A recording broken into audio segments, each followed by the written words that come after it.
are Caruana, Sindarov, and Prague.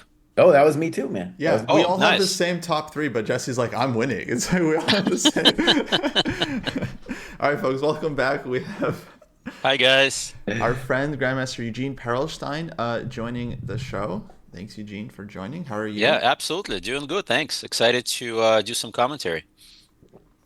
We were just talking. You're the architect behind the Grand Prix that Prague used to defeat Geary first Yeah, round. I was getting all these text messages like from all the people. They're like, "Oh, do you see Prague's playing your line? Prague's playing your line." I'm like, "What? Did he buy my course?" Probably someone in his camp did. You know. Uh, yeah. So what do you Fiddler think of the? is no longer his coach, right? So it must be somebody new. Yeah. Yeah. No more Sidler. Hmm. What do you think so far of the candidates you've been following? Yeah, I'm really excited. I mean, the first round was phenomenal, right? Just Yeah. so much drama, so many result in games. Yesterday was a little bit, draws, but still very tense. I feel like people are like settling in. And as we were talking, my top three are Caruana, Prague, and Sindarov, and they've been doing so far so good.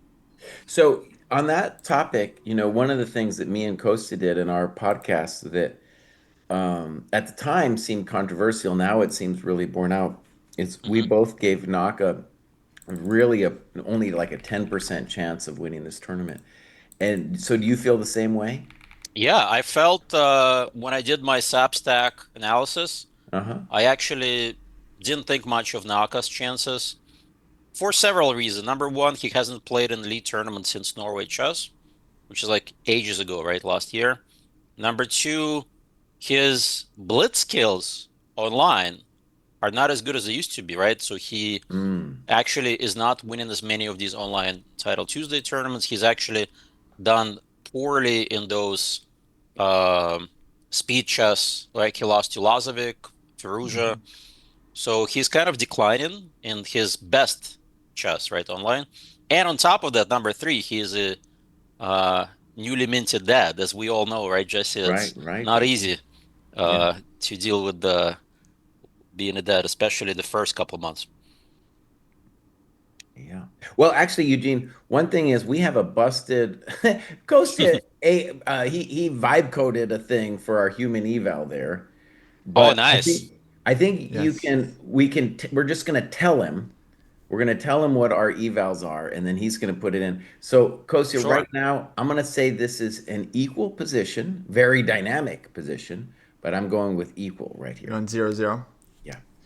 Yeah, sorry Which folks, I can't get the bar to work. But yeah, if you guys have an eval, let me know. I can update it. which game are we on? The FOB game. Fabi, yeah. I mean, they're only on move six, right? Mm-hmm. Yeah. So I think it's way too early to say which way the game's gonna go. Obviously, black is still fine, right? We're still in early theory. What's interesting is Fabi is tanking here in move six in a relatively well-known position.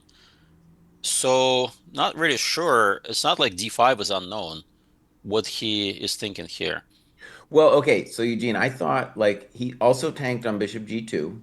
Hmm. And if we go back to Bishop G2, I feel like there the options for white were D4, Bishop Hmm. G2, Yep. H4, even D3 isn't so dumb, so that you can meet Bishop G7 with Bishop D2. And Queen A4 check and Queen H4. Famous idea, right? Oh yeah, good, good, good. Yeah. So actually, I'm glad you brought that up because you could still do that here, right? You could still play Queen A4. Hmm. Okay, good. I'm glad you brought that up. I wasn't thinking about I that. played this idea Queen A4 uh, because I played in the King's Indian with black and Queen H4. And I remember in one of these online, what was that tournament? US Chess League. I beat Mac Molnar with that. Mm-hmm. And Nice. Hmm. I didn't have a knight on C3. I think I had pawns on D3, C3, like reverse King's Indian. Then I played Queen A4, Queen H4, Bishop H6 idea. Yeah, Um, it's weird he's still thinking as yeah, it's yeah, known position. Well known. This is like well, probably thousands of games. Right. but one of the things there is I was saying before, Eugene, is I've Hmm. noticed that he is tanking in positions and for longer than most mortals do.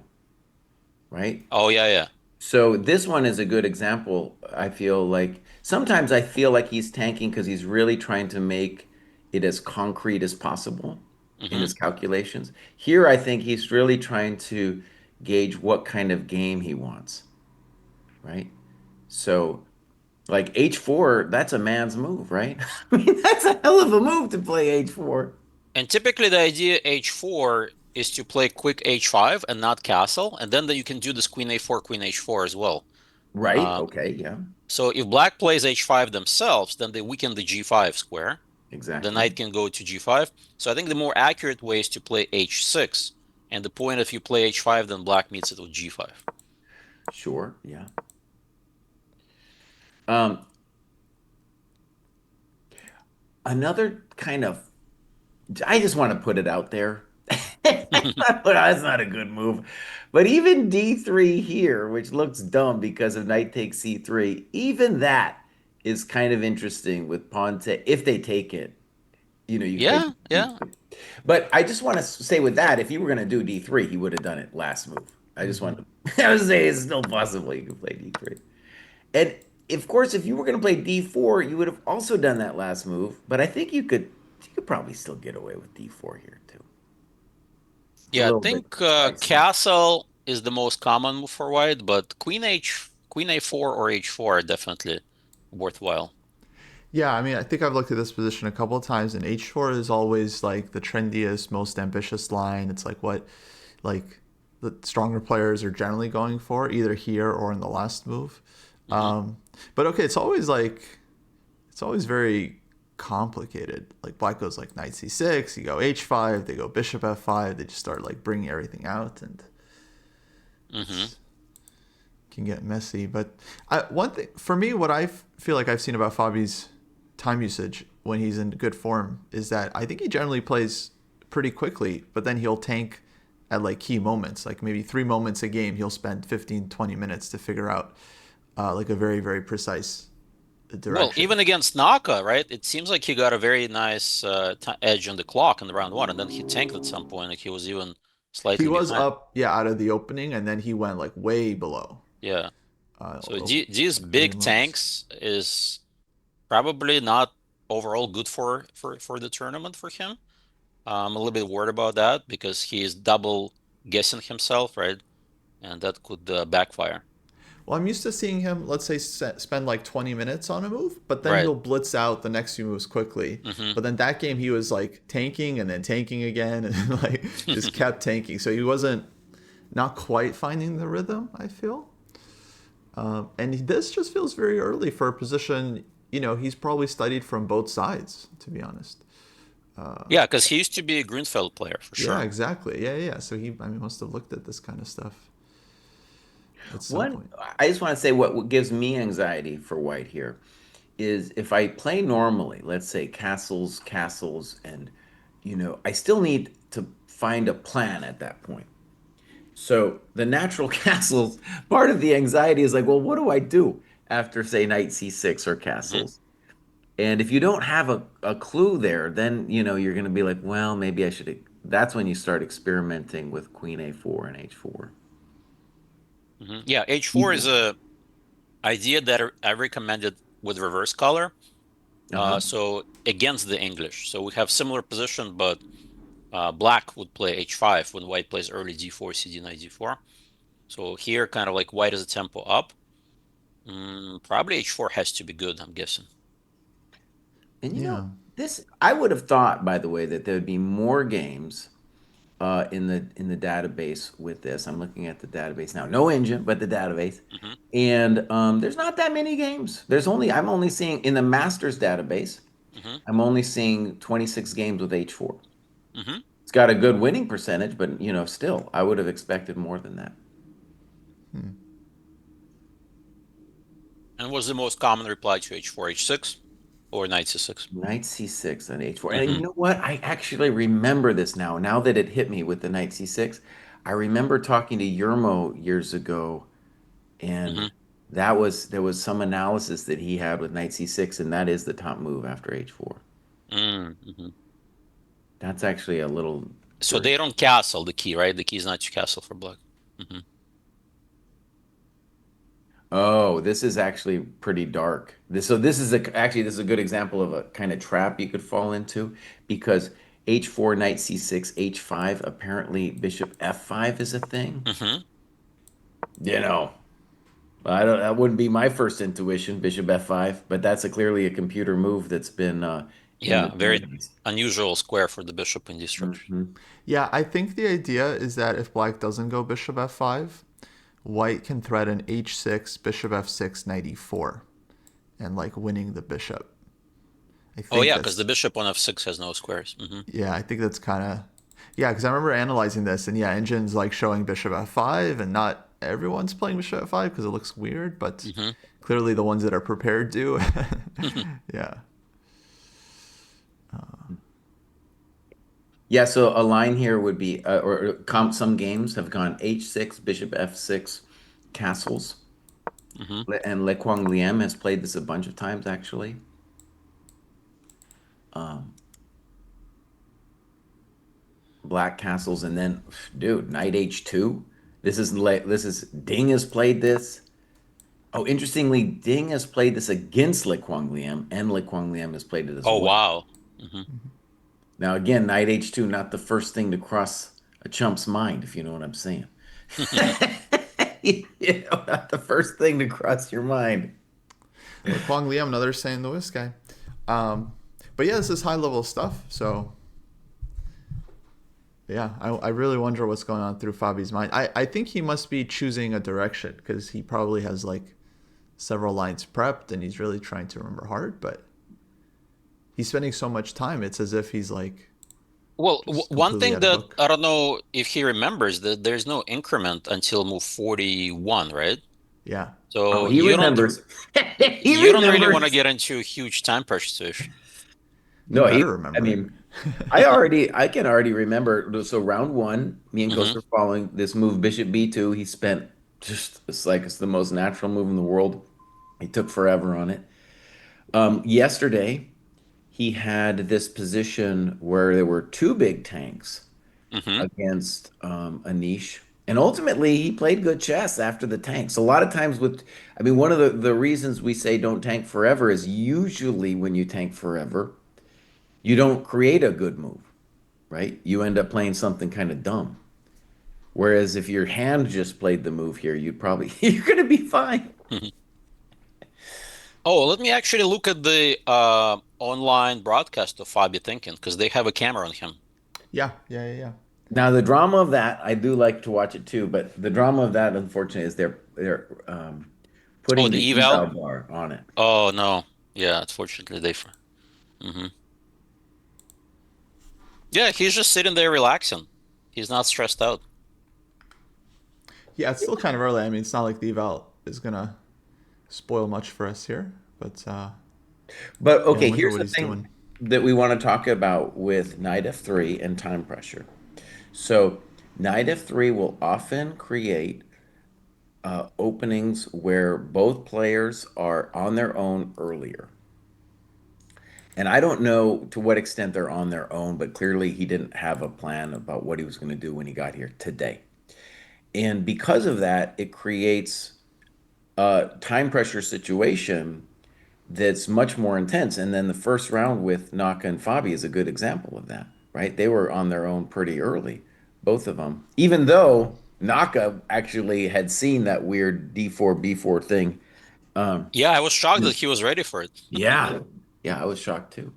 But even then, it was still so complicated that both players are really gonna have, it's not like you play 12 moves of theory or something and then you're on your own. Here we're like we're thinking right away.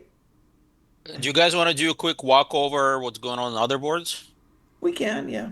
Yeah, actually, I like Prague Sindarov is getting kind of spicy. I feel Oh wow, yeah.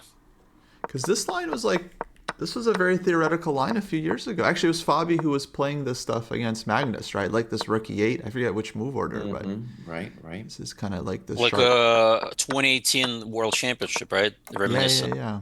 And Okay, I'll show the chat the opening. It was Queen's Gambit declined with early Bishop E7, Armenian variation, Knight F3, Knight F6. So black kind of avoids the early Bishop G5, white goes Bishop F4.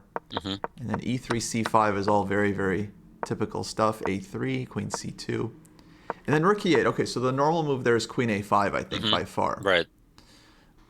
But rook e8 played instead, usually with an e5 idea. So bishop g5 to get out of that, and then now d4 from Sindarov, which is like a very typical kind of equalizing break. I remember Carlson's interview, and he said that they completely were either caught off guard by this rook eight or just in general Fabi's prep in these lines, and he wasn't happy with White. Yeah, yeah, I remember a few games Magnus kind of shut it down very quickly from the opening. Yeah, I think Fabi had some amazing prep that for that match. Okay, so here like the big question would be rook to d1, I think. Well, okay, so I'm at the database, Hmm. and very few, there's, let's see, the strongest player to ever play D4 was rated 24 something. We have some stronger players as white with this position, but Hmm. not really with black. So it's interesting as well that Sindarov did think a long time before playing D4 here. So could bishop g5 be rare? Maybe rook d1 is more common? Well, I want to just say with this Rookie 8 thing, I feel like Rookie 8 was a cool move when it came out a gazillion years ago, but it's not like people didn't know about Rookie 8, right? So, Hmm. yeah. Um, Actually, let me just see the frequency. Yeah, we have loads of games with Rookie 8. As Coach just said, the ancient move from back in the old World Championships, Korchnoi Kasparov was Queen A5. And that's a whole interesting thing on its own, of course. And the idea of rook e8 is pretty basic. Rook d1 is the main move, but then bishop g5 scores very well. And now most players played bishop e7 instead of d4. Okay, so now d4. Whew. Yeah, castle's long has got to be the big one. And then I'm assuming e5 after that, right? Well, I'm not sure about castles long. In my experience, if you castle long, then black has a lot more potential with the queen sacrifice with dc3. Whereas if you go rook d1, they don't really have this option. Mm. So I don't know if this would be the position to sack the queen, but yeah, queenside castles DC would be a huge, huge question for white. Oh, I don't know. If you're going to be worried about something, I don't know about DC. By the way, the point for white in this whole thing is that if you want to support d4, so after like castles, and the natural move is e5, and then we can play either knight e4 or knight d5. That's, we should just point out, is like the fundamental little zinger that white's got going for him here. Yeah, no, I think these positions are very, very frisky. Like one mistake and black can end up seriously worse. Oh, absolutely. Yeah, yeah, yeah. Hmm. Um, But I think both of them are out of book at this point. you Maybe. think so? I I don't have know a feeling. about I don't know about white being out of book. It definitely feels like Sindarov tanking forever. Uh, But Praga's he's the one down on time now. Hmm. yeah. So Sindarov he spent 7.5 minutes on d4. But that's a little odd. Like, okay, rook e8, rook d1 we said is the main move there. But bishop g5 is like very thematic Yes. as a response to rook e8. So it's like, Mhm. okay, maybe he prepared a lot of stuff. He just didn't remember this exact thing. Happens. Well, yeah, especially think about Prague if he played e4 in round one, d4 in round two, round three now. I mean, his prep is so wide, and if you don't expect this rook e8 line, it's very difficult to remember everything. For sure. Yeah, and I'm he gonna went for okay. like knight I want to push c3, back again. bishop I'm gonna say rook e7. e8 has been the main move for a while. I know Queen a5 was like what Korchnoi and Karpov did all the time, but Hmm. rook e8 that's been like the main thing for I think. And I think you said it, Kostya, like Naka did it a while. It's been a while too. That he Okay, was playing guys, I'm rook looking e8. at Prague's body language. He's not happy. His hands around his ears, he's shaking and calculating intensely. Damn. I would say like if I'm white, like first of all, I would say, okay, castles. I'm not worried about Kostya's DC, but that would be amazing if we saw that. Uh, it seems to me like then black is playing E5, and then I have to decide, do I want knight D5 or knight E4? They both look very pleasant. Do you want to quickly talk about Naka game? A lot of Yeah, Naka fans maybe watching us. absolutely. Maybe They're maybe already on us, buddy. maybe not They're so already many on Naka us. fans actually are watching this Okay. particular stream. They've already abandoned us, Yeah, dude. they already lost you. Okay, uh, so this line in the Naka, this reversed Sicilian, right? Right. yes, With C4. So you know who invented that? I believe Kramnik, right? with like D3 specifically, or Yes, just the whole. specifically D3. Okay, well that makes Uh, sense. He was also like big classical Sicilian guy. exactly. So he's basically, I'm playing Sicilian for free, right? Why not? And then, do you know that Geary was Kramnik's second during the when Kramnik went crazy with like one E4? Was it 2018? Uh huh. Yeah, for the 2018 candidates, remember he had a lot of crazy games where he was like playing all sorts of positions for win. Geary was Kramnik's second. So Naka is playing a line that Kramnik invented, and Geary was Kramnik's second. So Geary has to be extremely familiar with this line. Oh, very interesting. So Naka might have missed this in his prep. He forgot. Yeah, I mean it's not exactly like well-known knowledge what you just said about Geary Hmm. helping Vlad or like the specific line. So I don't know. So lots of stuff are basically behind the scenes that we don't know, but it's interesting just to think about. By the Yeah, yeah. way, I feel like, we do a little bit guess the move, and Hmm. I think you won. You won, Eugene, because I did. What did I guess? well, I... Bobby eventually played Queen A4, Oh yeah, he played my move. Okay. though now unfortunately for him, he's tanking a little bit again. I guess the main move, well, there you could so the database says either Queen C4 castles or even Knight G5 here. It's very tricky, That's very tricky. tricky. Yeah, I wouldn't know knight g5. Yeah. But this okay, to me it's very confusing cuz like queen a4 check, oh, and knight g5. Okay, so that feels like this is a line, right? That he's looked at. Hmm. Like this is not just Fabi just playing like I think this looks good. Let me just play this. Hmm.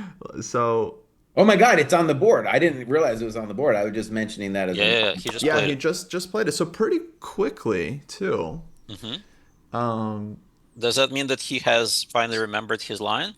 so he yeah, must have been trying to remember or choosing directions or maybe he saw something like he didn't remember. I don't know. Do you guys do that where you have prep but then you notice something like you notice a move that you're not quite sure and you're like, okay, do I actually even want to play my prep now because Well, I'm I not sure noticed that I whether. have prep in my files, but when I put it on, when I play it over the board, I don't remember anything.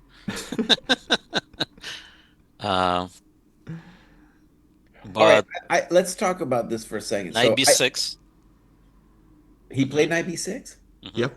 Okay, I just want to stress that's actually a novelty, Knight B6. He played it instantly, by the way. Yeah, very fast. And the main move in the database is E6. So Knight B6. Yeah, e6, When, I have like vague memory of looking at e6. I don't remember anything, Mhm. but knight b6 is interesting. All right, So so will you take now, on c6 or no? yeah. What's your gut feeling on this one? My gut feeling is definitely no, That he won't or that he shouldn't? that he should not take it. Should not. I Well, feel like it's risky. Of course. let's just say once you play Knight G5, you are in the risk. You are in the That's risk right. category. I'm already burning some bridges here. Okay, wait. I want to say a couple basic things. So, E6 looked maybe the most critical. There's a couple issues with Knight B6. One, when you play Knight G5, you abandon your D4 square, and the whole thing with black in these positions is eventually to get good counterplay with some kind of Knight D4 at some point, right? You're also making it difficult for white to play D3. So the disadvantages to knight b6 for me are you are giving me the opportunity to take the knight on c6, and you have moved the knight to b6 where it's significantly less active. So I don't know yet what the right move for white is, but it feels like we're giving white some interesting possibilities now with knight b6. And that now maybe of course, like you guys said, maybe he's just still totally in his theory and yada yada. But those just the intuitive reaction I have to knight b6. My feel is this is exactly kind of position the way he likes. Um, Mhm. he has a little bit of initiative with black. White is a little overextended with this knight g5. I feel like the game could uh, enter some forced, complicated sequences later where we shines. Fair, So yeah. I feel like Fabi is playing with fire in this one, and I would not be surprised if he overpresses. Yeah. Yeah. What's their score, by the way? I think doesn't Fabio have a very good score against Wei, or am I miss? Did I mishear that? I haven't checked, but I can quickly check in my database. Yeah, I'm just curious. I feel like you got to take the two pawns. Not that you have to, but uh, well, actually, I truly, don't see Black's compensation for me is that he's blitzed this all out, so he must be good here. He must be Oh my okay. God, Has his number, guys. Oh yeah. One, two, three, 4, 5 wins from 2016 to 2025 out of 1, 2, 3, 4, 5, 6, 7 out of 7 games. So 2 draws. Wow, five That's wins, two insane. draws. That's insane. That's And the last win in Norway Chess 2015, Fabi played knight f3 on move one. Mm-hmm. wait. That was last year, 2025. Yes. And Fabi plays some weird King's Indian with white. That's a really bizarre way. And then he played like Bishop e3. It was a weird game. It was like knight f3, knight f6, g3, c5, bishop g2, d5, castles g6, d3, bishop g7, bishop e3 to induce d4. And Fabi won that game. I remember that one. All right, you guys, I want to say this is a hard decision for Fabi, and I'm gonna guess he tanks really hard. I think it's really a bummer for Fabi that knight b6 was played quickly. It's like, oh shit, this guy's got it figured. So Yep. there's a big choice. I guess the main moves are queen h4 and bishop takes c6. Now, the good news about queen h4 is I don't think we're gonna like, oh, there's a bummer with queen h4, my friends. h6 maybe. The bummer with queen h4 is h6, knight f3, and bishop f6. And then it's like, well, what happened? What happened to my queen? Or I can play c4 as black, right? After Maybe h6, something, knight f3, maybe c4, something and now missed. you can't play b3 or d3 easily. Yeah. But Okay. h6 isn't knight g4. Wouldn't that be the idea? What do you mean knight g4? After Oh, h6, knight knight ge4. ge4. Yeah. Okay, good, good, good point. Yeah. But even this, what's your next move? I play like c4 or something. G5 up in the air in some lines, f5 up in the air. No, I don't get it for white. I I don't don't see it. understand. Yeah. Like if black has castled, then queen on h4 is a beast. But with the rook Right. on h8, I don't understand. I Yeah. agree with that. Okay. So then let's look and just get an intuitive feel. Obviously, the bummer is that Wei's actually looked at this thing, whereas we have not with the beast, and not as Fabi. But bishop takes c6, pawn takes, queen takes. I'm assuming bishop d7, Hmm.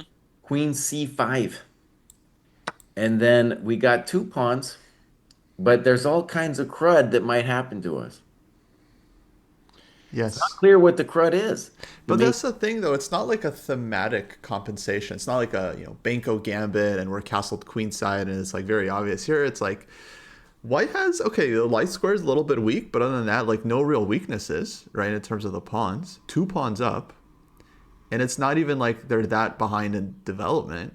King is not really open. Like king is safe on e1, so it does feel like very like it's fishy compensation, meaning it comes from stockfish. But like for a human, it like I feel like you make one wrong move here, you're just down two pawns, right? Like But I see like Dubov and Kasparov playing this yeah, like without thinking. Like these are positions that they just feel with the tip of their fingers. Like the two bishops, the initiative, the white king exposed. It's a long-term compensation that's not going to go away anytime soon. All right, Kostya, let me try to defend Black's honor, just so we can play it out. By the way, I think we're agreed that this position with Queen C5 is kind of forced if we get Bishop takes C6, right? I think so. Hmm. Okay, I'll try to defend Black's honor. Let's just start with the basic move, Rook C8. Yeah, okay. Yeah, Rick C. Okay, I try Queen E3.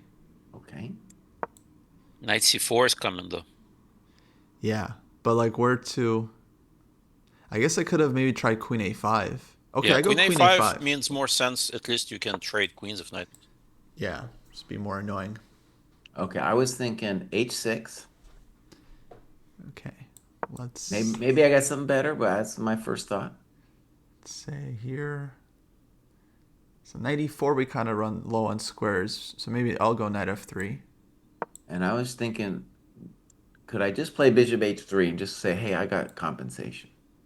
Okay. Yeah, it's hard to get that bishop out of the way. But maybe just D3 and just slowly. I guess bishop G2 is annoying. Bishop G2 is kind of a annoying problem, yeah. Mm. Oh, I think Fabi made a move. I want to watch the camera.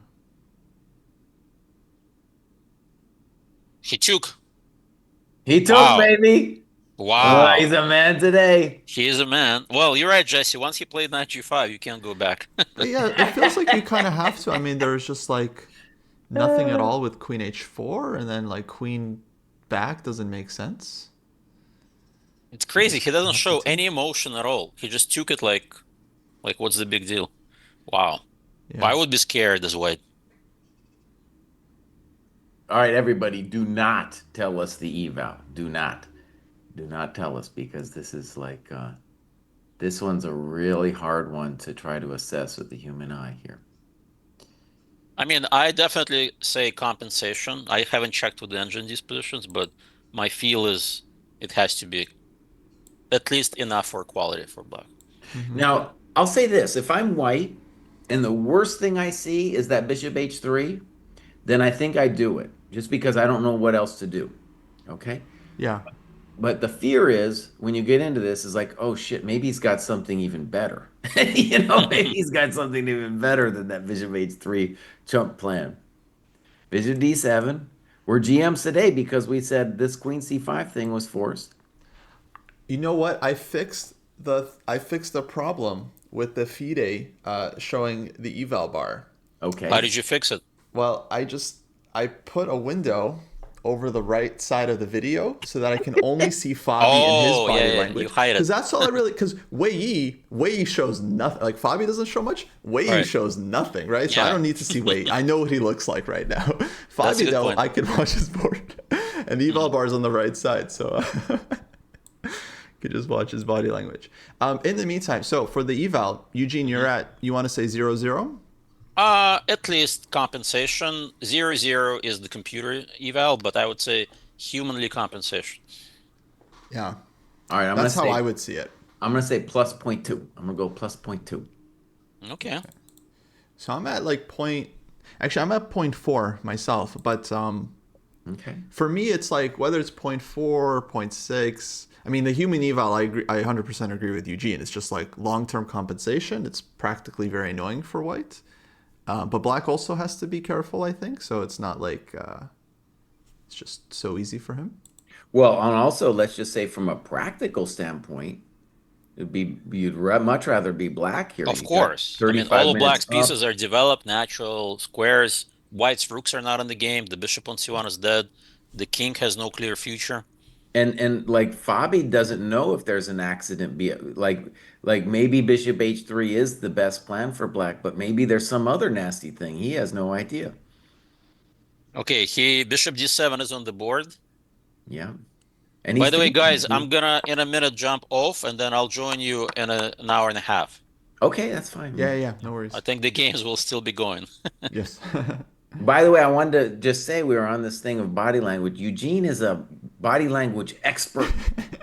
He is, dude. So Well, I we're wouldn't say gonna. expert, but at least my career, I've been looking enough body language. Okay, G, we'll see you in a little All bit. right. Thank you guys. See you soon. All right. See you soon.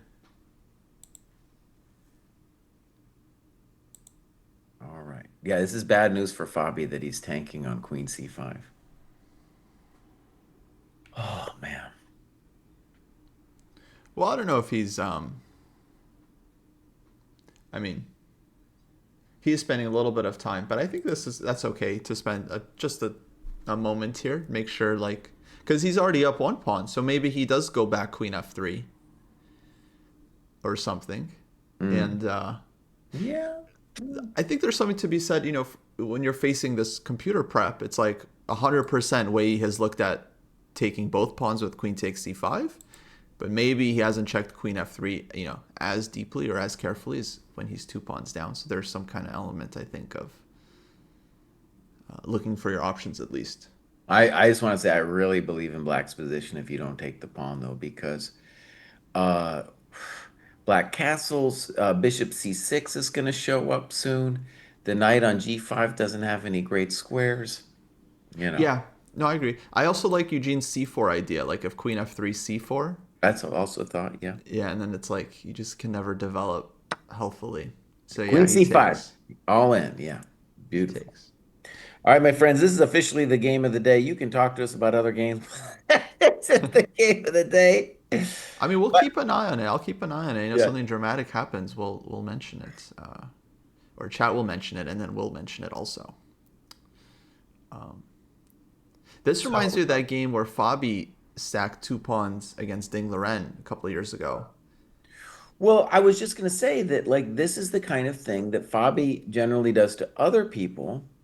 Yeah, And one of the things that other people have come to know about Fabi is a lot of times it's not a computer, necessarily a computer approved thing.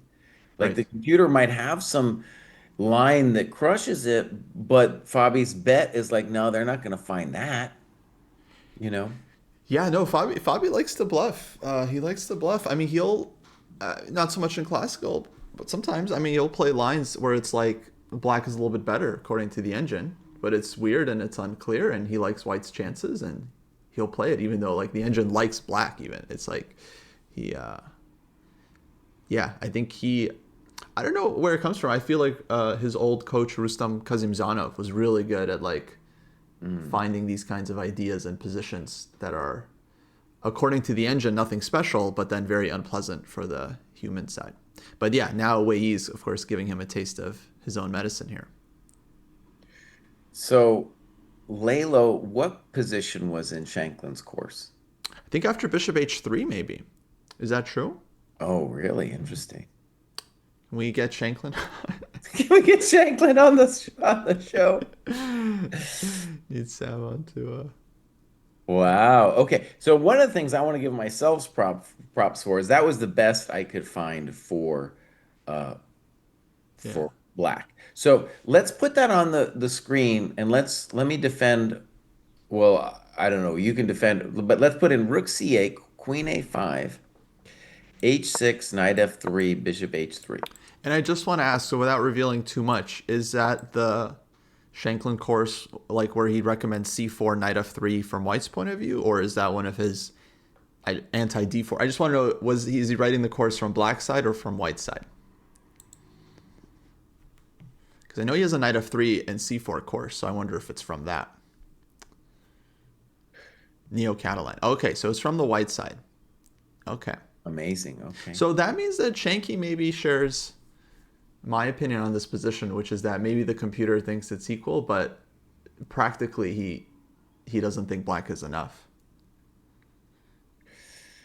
Okay, so we have a little like transposition. I played Rook C8 first. Looks like it doesn't matter. And Queen A5 played, so we get our position. Oh Ooh, yeah, so it's gonna be h6, spicy. h6, knight f3 on the board, rook c8, queen a5, and now yeah, we're expecting bishop h3. All right, let me try to defend White's honor, Kostya. So Bishop H3. I want to play B3, and we're gonna see if you can waste me after B3. And just my intention is not only to get my bishop out, but to make sure no knight C4 hurts my coconuts. Okay. Well, yeah, if I was playing black, I go bishop g2, rook g1, take f3, g ef, Hmm. and Ooh, you can play queen d3 there, by the way, because I don't queen b5 no lo puedo at the moment. Queen d3 is there, but maybe I just castle first. It Do I might need not queen make a d3? difference. It might not make a difference. Okay. And okay, bishop h3 is on the board, folks. So we're not missing the live moves. We're literally analyzing what they're going for already. And actually, what's cool about this commentary is like the other people with their engines will have seen all of this on their screens, but we had to we didn't know, and the point is like Fabi didn't know either. He hasn't seen this thing before. Poor guy. Yeah. All right, I want to play Most likely not. Bishop B2 after castles. Okay. Let's see.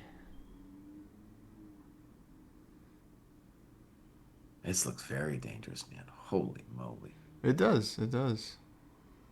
And now White's pawns are so weak that I totally believe in Black's long term compensation. It's like you don't need to win back anything as Black. It's like you just need to get the pieces out because it's like so hard for White to do anything with it doesn't feel like White's up 2 pawns at all. Well, and Basically. just to show an example variation, let's say queen d3, let's say I castle long, and there might be something very fancy for black there, but even if you just play queen takes f3 and look at the position, you're like, well, I don't want to be white, No, yeah, totally. right? Because what is my extra pawn doing? Absolutely nada. Yeah. Okay, timeout. Let's go back with this position with bishop h3. This is a real hassle in the castle. Um, This is the kind of thing where in the engine might want to move like rook g1, but it takes some coconuts of steel to play rook g1. Yeah. All right, Kostya, I'm going to play rook g1 because I think if you shatter me, it's real nasty. Plus, I'm going to make the bet that I want you to be a little afraid that someday g4 rook g3 is going to get you. No, to me this looks like the key move because this bishop g2 looks just so like I feel like if Black gets bishop g2, bishop f3, and then just optically, practically, they've got to be okay. So Okay. I like rook g1. I would just play it. I would be like, just show me. Lauren Just has show a me. Lauren does have a stupid question. So for Lauren wants to play Queen A7. And the point is, Lauren, you don't need more pawns. You got enough pawns. You need to develop your coconuts. Yeah. True. Yeah, it just doesn't help White But with to the be fair, development. Lauren, that might be a computer move, but that is not a human move to play Queen A7. Yeah. No, very scary. Very, very scary for Whites. Okay, so Fabi probably tanking again here. Let's see if we can try to guess the And move, guys. and let's take Eugene out for a second so we can get an accurate Okay, eval. I pause him. Yes. Yeah, pause him. And I'm gonna say, whew, man. I'm going to say I would rather be black, but that the objective evaluation is probably something like plus zero point 0.3. She's right where we're at. Okay, good.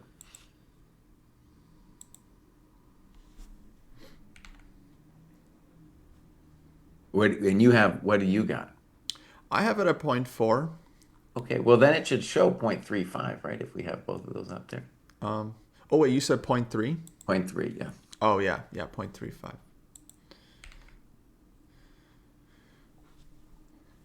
Yeah, very, very spicy. Oh, this is beautiful, man. All right, so we're playing Guess the Move, and we're saying Rook G1. Kostya, do you have any other ideas for white besides, obviously we tried B3, and that looked real nasty. Besides Rook G1, do we have any other thoughts? Yeah, let me think. Let me think. Is there any way to...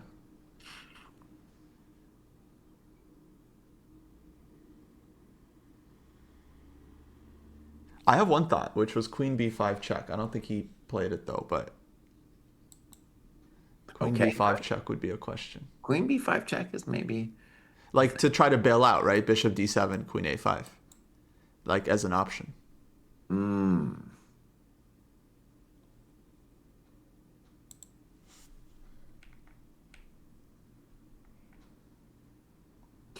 Okay, I want to say that if you go back with bishop d7, then that gives me the option to play queen a6, which might be a better square for me than a5. Sure. Because but I don't know. That's just another thought. Now, yeah, queen b5 is maybe a good practical move. So, for example, the engine might have some kind of analysis that it showed Wei Yi about like rook g1 being best, and then maybe he's memorized some long thing. But queen b5 the engine is a kind of move the engine might not even show because it's like, oh, that's equal after bishop d7.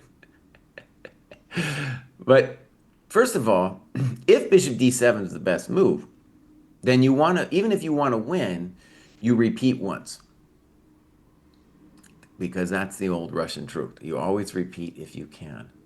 You mean Now, on queen b5 if it's the best move? no, no, no. What I'm saying is if bishop d7 is the best move, Mm-hmm. you play queen b5 and Oh, repeatedly. from White's point of view, you would Yeah. repeat. Yeah, yeah, I agree. Because from Black's point of view, it's like Fabi's down on time. So if you can avoid the repetition, like you have some way to play for a win, like with knight d7 or No, something no, no, no. crazy. I don't Then mean yeah. it that way because I mean like if you whenever you can repeat, on principle you repeat. That's the Well, golden rule. well, I understand that's the rule, but I don't think that applies in all cases, of course. I think definitely applies here, man. Because then you show you're in control. You maybe take the draw too. But not from Black's point of view, if you wanted to play for the win, because you don't want Fabi to get closer to the time control. Oh no, no, I totally agree. If you're black here, you're totally happy with your position. Yeah, yeah, yeah. But I'm saying even if you were Fabi and you wanted to win this game, you should repeat once because it puts pressure on black. It's like, okay, black, do you want to go for it with knight d7? And I think that's one of my first questions is what do we think about queen b5, knight d7? Mm-hmm. It still seems like black has fine compensation. Yeah, might not be helping White this exchange. No, I agree. Yeah, if Queen B5, if I thought Black has to play Bishop D7, then it's absolutely. I think it's a very practical choice. To try to get to move 40, if nothing Right, else. right. But yeah, it's also a bit of a power play. Okay, we still need another idea though. So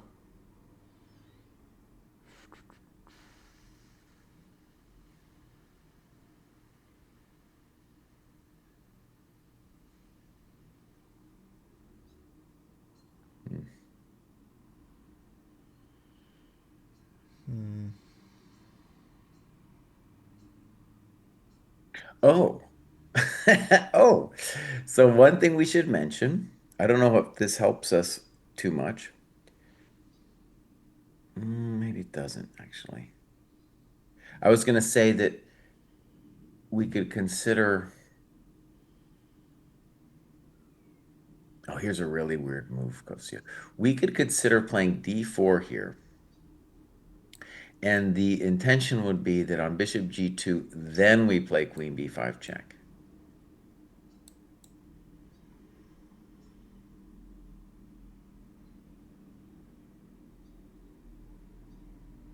That's a tricky business right there.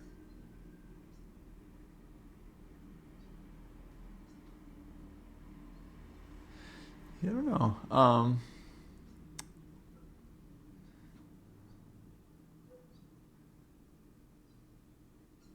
Oh, my friends, this is going to be time scramble mayhem. This could get very very sharp. Yeah, D4 somehow doesn't feel right to me just because it's feels like a target, but it's a tough position. Well, it's very concrete, right? Like,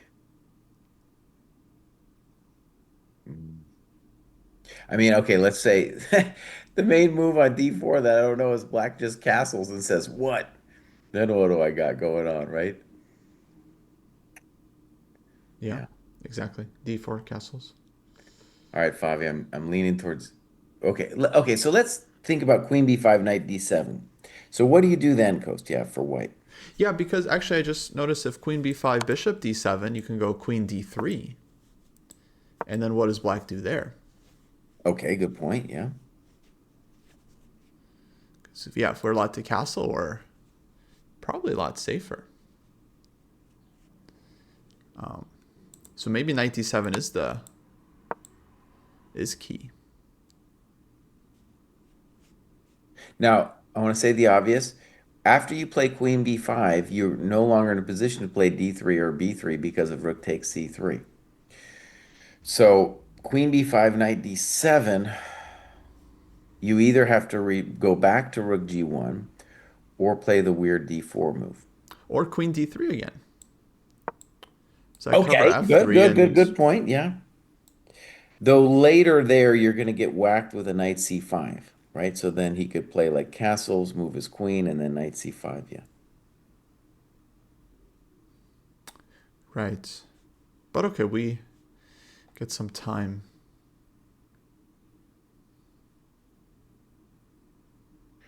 Wow, this is oh man, this is hard, man. Yeah. This is hard. And again, Fabi gets into very kind of non-standard position, atypical structure. He's got to figure it out. And it's Sweet Blues is tough. talking about queen b5, king f8, and I think really the h8 rook needs to get in the game. So it's not about the king being poor, it's about the rook on h8 not getting in. Also, when you look at it, like knight d7, really, if you want to play for the win or whatever, knight d7 doesn't hurt you that much, really.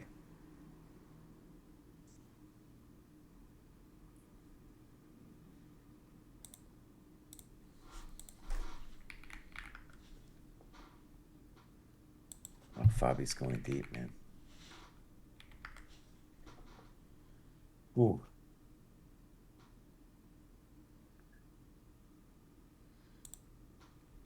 Oh, Michiko, thanks for the 5 gifted subs. Thank you, thank you. Oh yeah, thank you, Michiko. We haven't seen Michiko for years. For Been years a and while. years.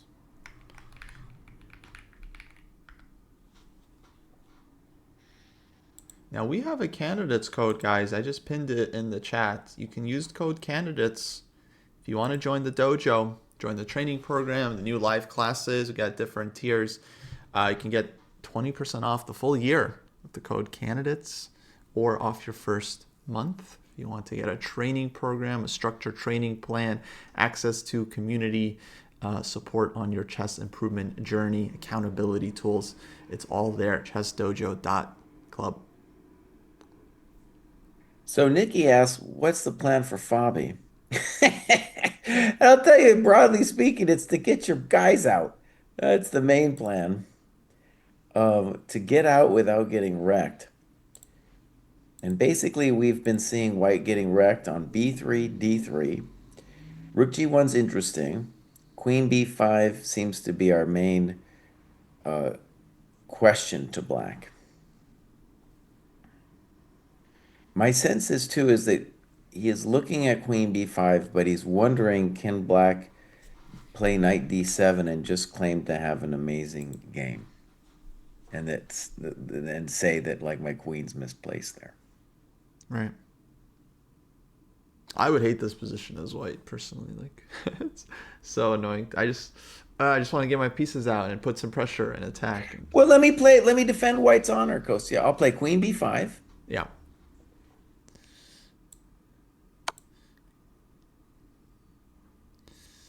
Okay. I try Try bishop knight d7. d7.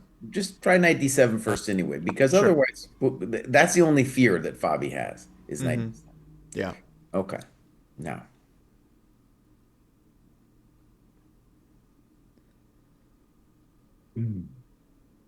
a big question.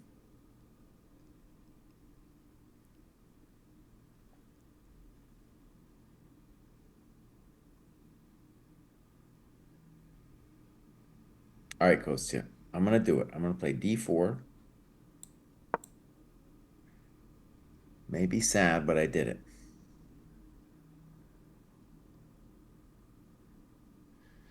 Bishop g2. All right, rook g1. I take. Take. Uh, castle. Okay. Now, if I play bishop e3, I'm running into Rook b8.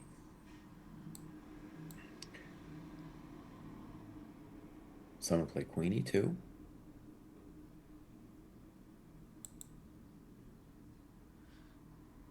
I just want to say this is clear compensation. What are we talking about here? Yeah. Oh, some stuff. All right, let me. I'm gonna take my d4 back, Kostya. But this is a good variation because it gives a sample of like what long-term compensation for black could look like. Mm-hmm. Okay, so knight d7. One of the questions about this, right, is like that Fabi I think is thinking about is like if I do it this way and he plays knight d7 and rook g1's my only move, then am I helping him by queen b5 or is this rook g1 a hell of a drug? So all right, here we go. Queen b5. Let's try it first with queen b5. So queen b5, knight d7, rook g1. Yeah, I think this is what I would do. Because queen b5 gives black a chance to play bishop d7, so then I can bail out and go home and look at the line. And then rook. Okay, if he goes knight d7, then yeah, I gotta go rook g1.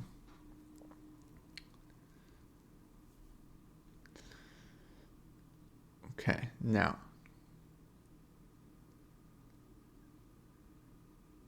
probably black castles. All right. And let's address the first question in the room, which is g4.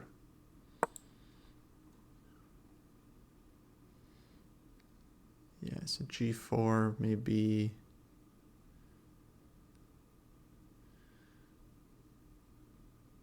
Knight f6. We do have a move. Queen b5 check. Oh, GM's Oh, today, buddy. okay. GM's today. And now a question for Wei Yi.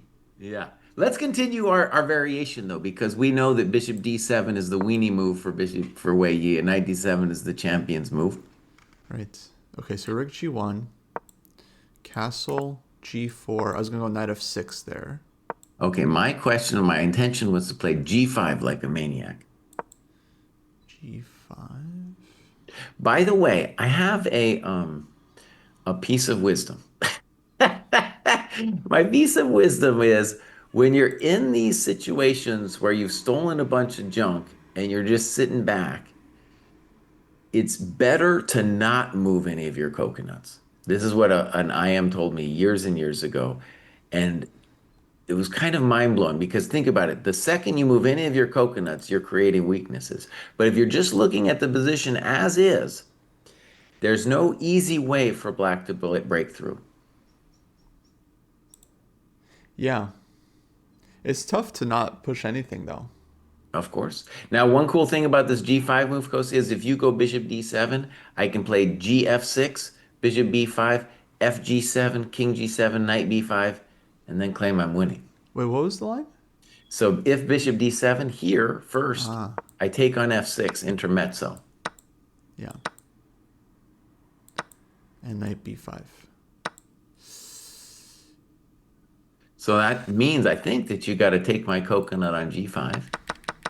Yeah, I was gonna take. All right, knight takes. My knight returns to the scene of his first crime. Okay, bishop d7. Queen b4.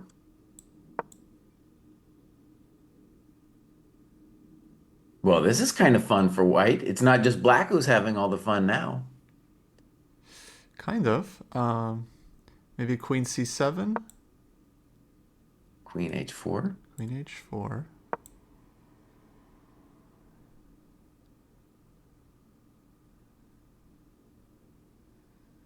And okay, I play.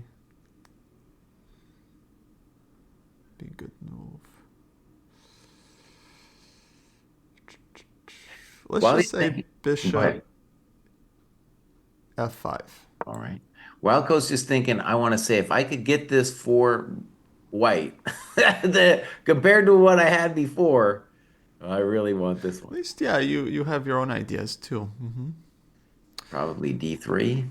D3. I Okay. might be able to play e4 there too, but we're going to play d3 first because we're normal people. I'll just show for the chat. I was hoping for the wonderful knight d5, which wins for black. It's so funny. So yeah, d3, and then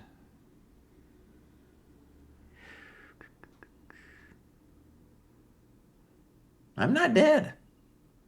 No, I mean, I think it's still one of those positions where, like, if black just makes one false move, you just end up down pawns, and I think it might have already happened. maybe, yeah. Okay, so we had rook g1. Oh, this is fun, dude. Okay. G1.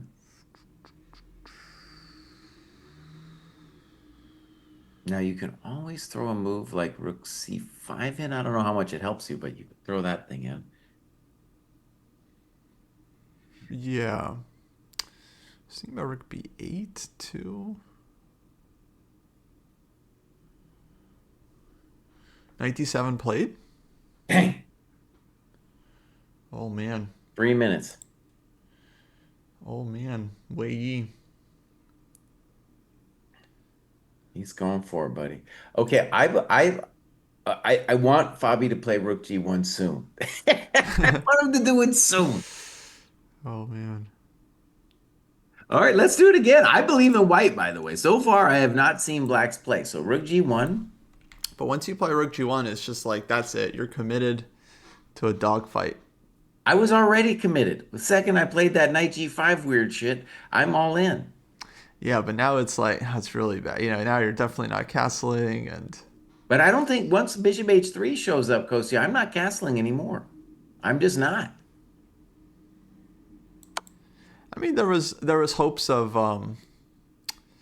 simplifying and Okay, wait, Kostya. getting What are your queenside. hopes, buddy? Show me. You're talking all this smack. Let's see it, buddy.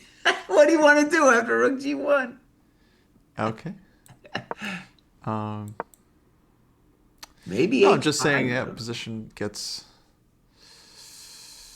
uh, difficult. But no, I mean, I was liking white this whole time. Um, so for me, I feel like, yeah, it's like no weaknesses in white's camp, and it's two pawns, and you have to play like Stockfish to kind of prove it. Um, but okay, I tried to play like Wei Yi.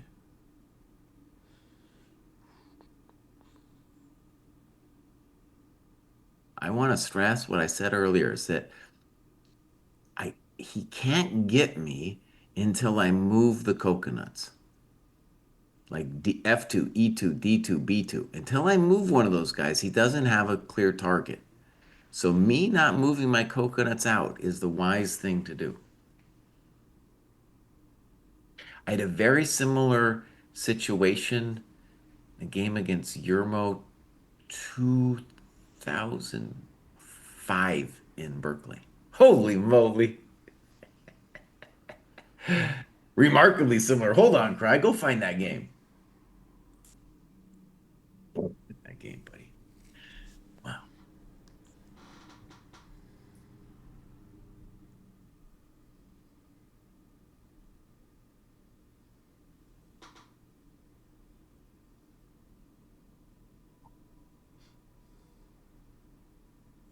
So.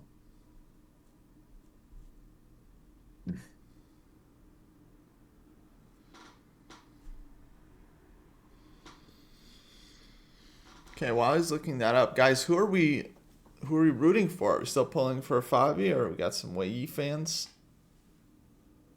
Let me also just take a look. Actually, yeah, I haven't. So yeah, Prague Sindorov, these guys they went down some sharp line. Takes on f6, knight e4, queen f5, and now Prague he is tanking in this one, so he's going down on the clock. But okay, position. I mean, still very early, so a lot of these games actually could very easily go down to the time scrambles here. Okay, Kostya, Big game. could you just start at the beginning? Aka, he's And I want to show this game because it's a conceptual thing. So okay. the conceptual thing is when you steal a bunch of coconuts, you want to keep your people down. Right. All right, so knight f3. So this is your game against Uncle Yormo. Uncle Yermo, yeah, this is an amazing thing. And knight f6, c4, g6, knight c3, d5, cd, knight takes. So we have already a slightly similar situats to what we're dealing with here. Mm-hmm. All right, I played queen a4. Uh, Perelson was talking about this earlier. Bishop d7, queen c2, and apparently, yeah, my notes say that Yermolinsky I had played this against Fed, and Yermolinsky had prepped this. So knight b4, queen b3, c5, knight e4.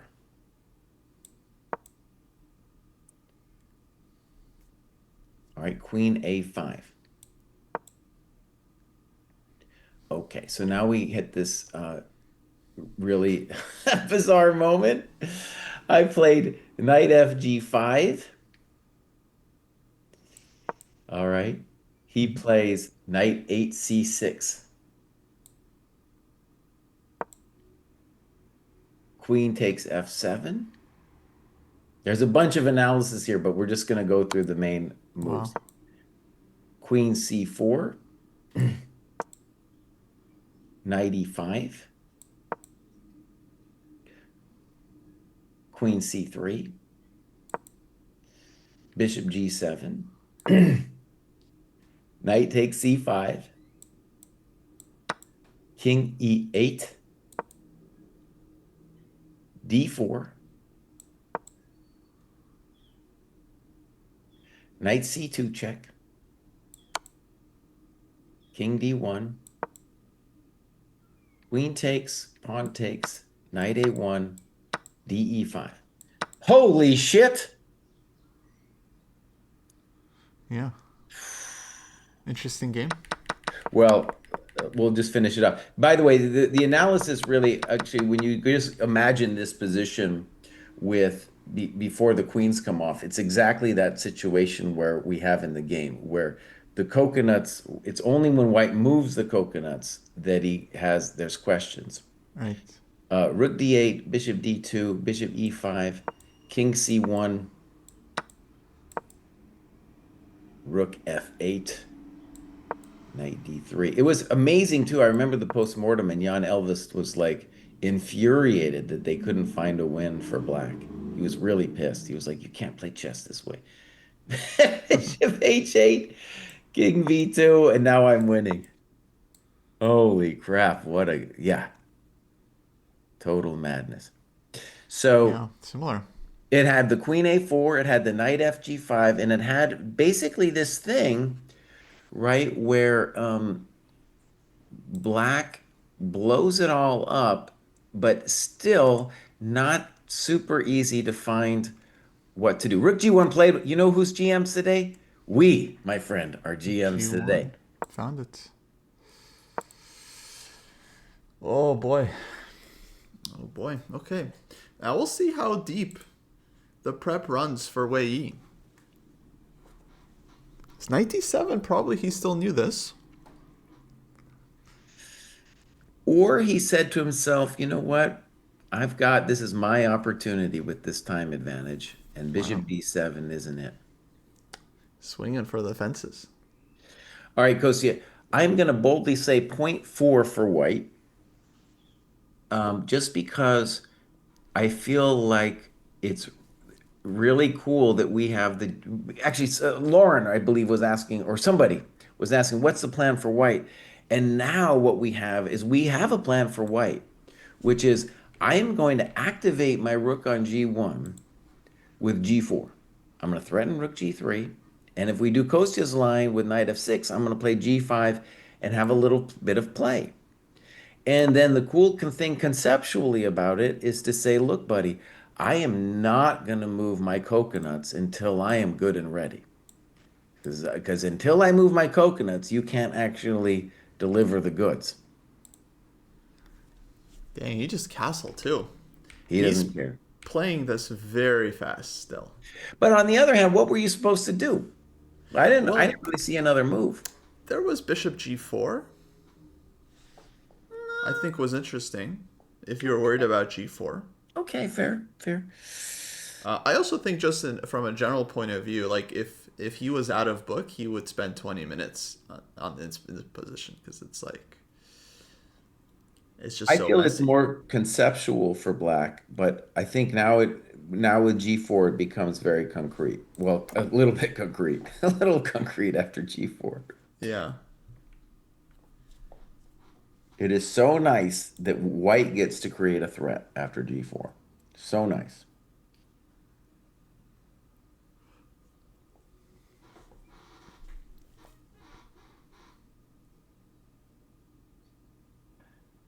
I thought of another option for black. So G4.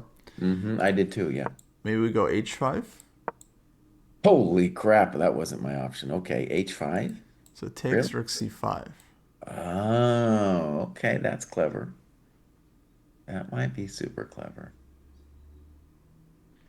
That could be a pain in the butt, I'll tell you that.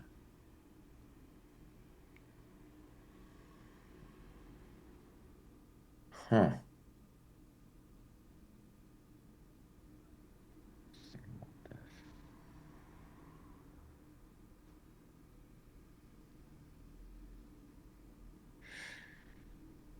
Now the rook, it looks like the rook coming to h5 is a really cool thing, but let's first just see if how cool it actually is. So GH, good move, Kostya, by the way, good move. Uh, Rook c5.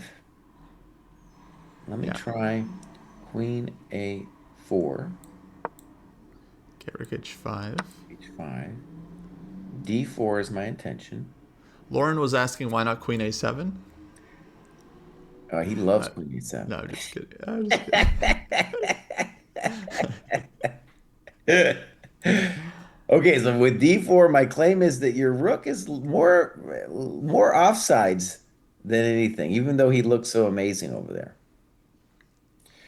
We have a Oh, move, my G4 friends. We're played. GMs today. G4 played. I mean, we should just be playing this game. We It's should be like playing this game. We should be playing. we could be playing the same game. You and Yarmal basically already had this 20 years ago. Yeah, more than 20 years ago. Damn. Yeah. Damn. It's wild. I also I also remember this game keeps coming to mind because I think it was very similar. It was MVL against Ding Liren. I think maybe MVL was black, Ding Liren was white. It was years ago, and it was at Grunfeld, and MVL sacked two pawns. It was like a Queen B3 Grunfeld, and Ding Liren took both pawns, but the black just had this long term compensation, and then eventually they drew. But it was like such a it felt like such a correct draw. Like black had just the right amount of compensation for the two healthy pawns. Mm-hmm. Um, Um, Before I give my variation for black, I want to say that back in the day, uh, the person who told me about this idea of not moving the coconuts was I am Sándor Kustar from Hungary. And so I'm going to call it the Kustar principle. It's a principle. It doesn't come up in many chess games. It's only in this kind of thing where you've taken the coconuts and you're trying to develop, but then you need to train your instincts to be like, oh, I better not even try. no, I think it's really interesting. Another one that comes to mind is that if you have an active queen, you shouldn't pull it back unless you absolutely have to. Like a lot of players, if they go pawn grabbing with their queen, then they end up bringing their queen all the way back because they're scared. But in Right. many cases, it's better to keep your queen active and force the opponent to actually kick it. Fair. Yeah. Um, That one at least happens in a lot of games. yeah, The Kushtar principle, that's like 1 in 1,000. There's a very few games you're going to have this kind of thing going on. yeah, no, that's very unlikely. All right. So I think we're going to get a tank now. I'd be surprised. I mean, if he has this prepped out, it's a whole new level. Yeah. But I think we have Kosya's h5. We have knight f6. And I was trying to make some kind of rook c5 followed by knight e5 work. But I'm beginning to have my doubts because anytime you play rook c5, queen d3 is a little annoying. Right.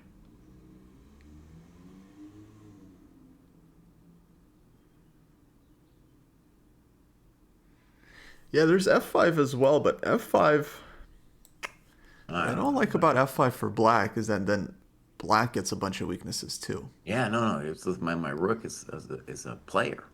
Yeah. My queen has more checks. Yada yada. Oh, definitely the game of the day. Wow. Oh, that's a nice detail. Okay, h5, take, rook c5, queen b3, threatening rook takes g6. Oh, who said that?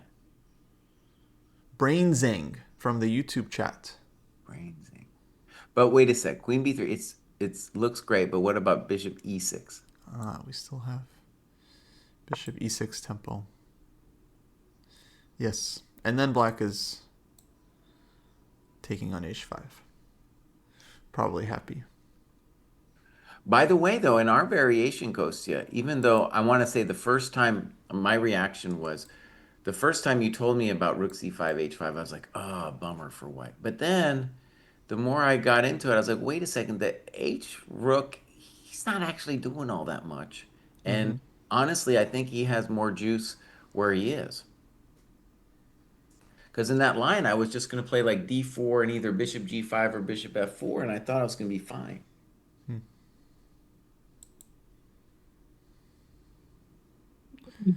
Well,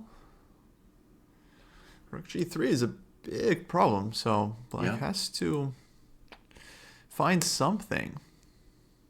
It's not a good sign if he starts tanking here. It's like, the engine maybe says it's equal, like if you're in prep or point 0.2 or something, but then, sometimes the engine says point 0.2, but then you look at the position, and then it's like, if you don't play the point 0.2 move, then the Hmm. next move is plus 1.5. It's like 1.8. That's So if you right. don't find this point 0.2, you could be in big trouble.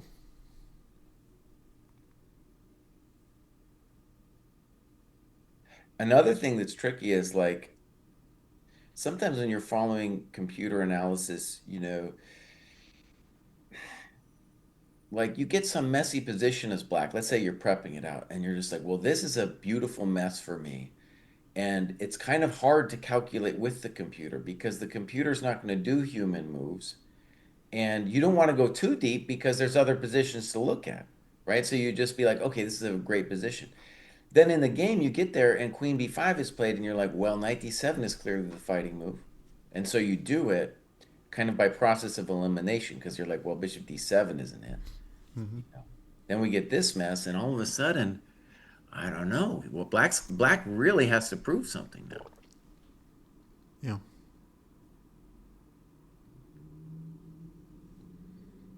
Big moment. Fabi's back at the board, but Wei looks like still his turn. I can't see Wei, but I know he's there.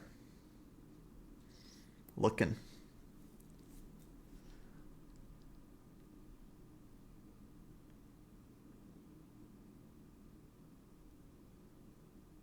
Dan Gordon said, surely black is fully prepared. But this is what I'm saying. You can't be fully prepared. A lot of times you're just going to get compensation in a position and you'd be like, that's where you got to end it in your analysis because it's not just this position that the guy has to look at. He's got to look at all kinds of things. Yeah, it's a million things. And a lot of times, I mean, especially for me, I'm not saying at their level necessarily, but like you have rook g1 on your screen. It says castles, equal, and then white has like 4 or 5 moves here that are equal, g4 being one of them. Sometimes your brain just doesn't notice, like, oh, g4 is a problem. Like, I need to know what I'm doing on g4. And Yeah. then you don't notice this until you actually get it OTB. Yeah. Because computer's just saying equal, equal, equal, equal. It's showing multiple moves here. Maybe a4 is equal for white. And then at that point, like, you're not prepping a4 here, right? You're not like, oh, what if they play a4? What am I? It's like at some point you have to stop and evaluate the position. You have to tell yourself this is a position I'll be able to play OTB. And if not, then it's not the right line to go for because it's just too difficult to play. But of course, Wei, I mean, very, very sharp tactical player. So this is well within his abilities to handle these situations. Even if he doesn't play it perfectly, like he'll be able to pose a lot of problems here. Well, to be fair, Kosi, when Bishop H3 showed up on the board, even though we believed that white should still be okay, we both said we'd rather be black. And that's the No, kind no, of thing. I was I said I would take white. Oh yeah, okay. Yeah, yeah, I've always wanted white here because I well, it's like this principle. What was the guy's name? The Hungarian guy? Oh, the Gushtar principle. Yeah. Gushtar principle. Yeah, it's Gushtar. like I feel like if I have no weaknesses and I'm two pawns up, then it's like okay, I don't want to play it against the computer, but for a human, it's hard to maintain that pressure in a lot of Uh-huh. cases. Uh-huh. For sure, from the black side, like I would be screwing it up. I think very quickly and just running out of comp. So Blitz fix, we have looked at H5, GH, Rook C5, Rook H5. It's definitely one of the main moves. I don't like it for black because I actually don't see what the rook does over there. Um, we have a question from Sweet Blues. What was Jesse's move for black? And my first move was knight f6. And I still kind of feel like that's the main move. But after g5, hg, knight g5, it seems like we're at least getting interesting play because my queen's going to swing around to h4 and talk to you. Right. So that's kind of, I think that's what he's looking at. And F5, people are mentioning that, Kostya mentioned that, but I don't believe in that at all. Like zeros. Zeros as in I don't believe it. And then knight takes g5 in that line. We were saying bishop d7, queen b4, right? That was my intention, yeah. Okay.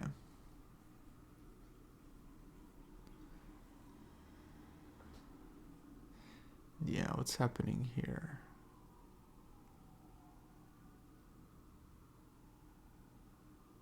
Uh-oh, someone's saying Sindarov went all in. Oh, he sacked on b4. Wow. Oh man, Oh, and he tanked too because he was up on time there. Now they're about equal, so very interesting. Oh boy. oh shit. That's oh shit from Schmidt right there. Yesterday was too much for the players. The four draws, they went crazy. It's oh no, four draws. Classical chess is dead. Emil must have called a meeting with the players. He's like, guys, what's going on? First day, we had 3 decisive games. I made my usual snarky tweet about how classical chess is not dead. Today, it's all draws. What are you guys doing to me? For whatever it's worth, I believe in White's position there, just because the bishop on c8 isn't on my coconuts yet, but that's just my intuitive first take. It's obviously maybe a key variation would be king d1, e5, bishop d3, and then some queen move. I don't know where. Queen g4 maybe Mm-hmm. with a full mess. Yeah. Oh, that's spicy. Okay. Wow. I don't know. I don't know if we have to allow ourselves to look at that. Okay, we have G4 and now, yeah, he is tanking. Yeah, he's still tanking on g4. Um, the other two games pretty quiet. Like Blue Bomb Osipenko, very, very quiet there. Symmetrical situation, no weaknesses. I Mm. think both players comfortable and happy with this. Um, and then Naka's game is ongoing. But I think if we just spot check it, I think Gary is more or less okay here. Yeah, it's okay. Um, All right, so the fighters are the fighters. Yeah. yeah, so we have G4, and then we got Bishop B4 check. Now, Sundarov's a very interesting character. I wonder how he perceives Prague because Prague, Gukesh, Arjun, they got a lot of hype last couple of years. So did his boy Noterbeck. He's been a little bit behind, the crew despite being very similar age. Now he's actually overtaken Prague in the FIDE ratings, which is not the case for basically their entire careers. Prague, I think, has always, has been higher. Um, and here he is going for it boldly.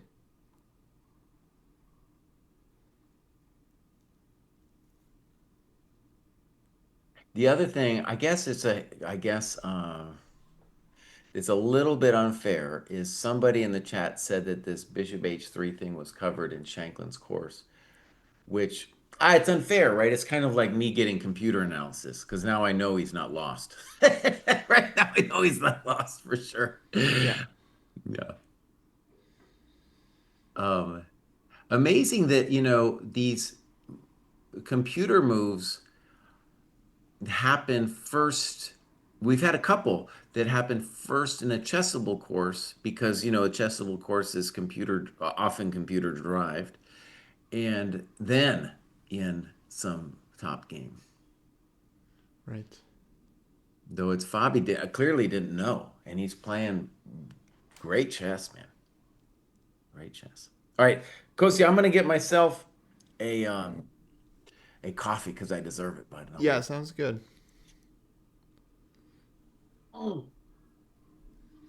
Alrighty, folks. So let's stay with this one just because it's such a sharp situation. I just want to pull it back a bit so we can understand what was happening here. So d4, Prague got a lot of options. He decides to take and go knight e4.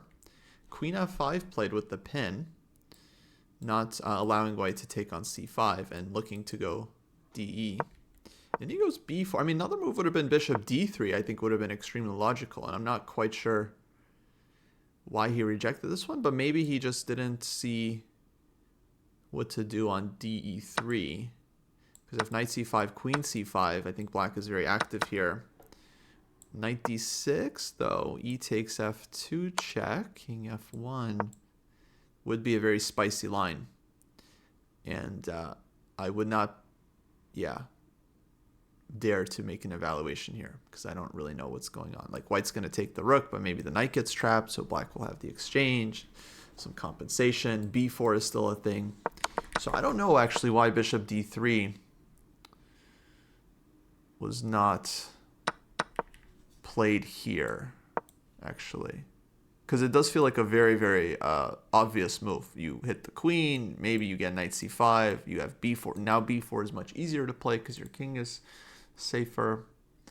So that's a very concrete question. De knight d6. What's going on here? Maybe we ask Jesse. So he went b4, and now black, maybe he's kind of forced to take because if he pulled back, then he has to deal with c5, and the bishop is getting kicked around, and there's knight d6 and bishop d3 still coming. And if he goes back this way, then yeah, maybe bishop d3. Maybe he can even get away with taking this pawn and developing. Oh, Patrick's saying bishop d3, bishop b4 check. But does this work?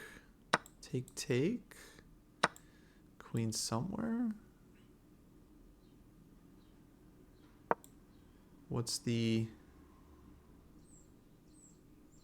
Yeah, I don't see the follow-up here. It's like the development was not good.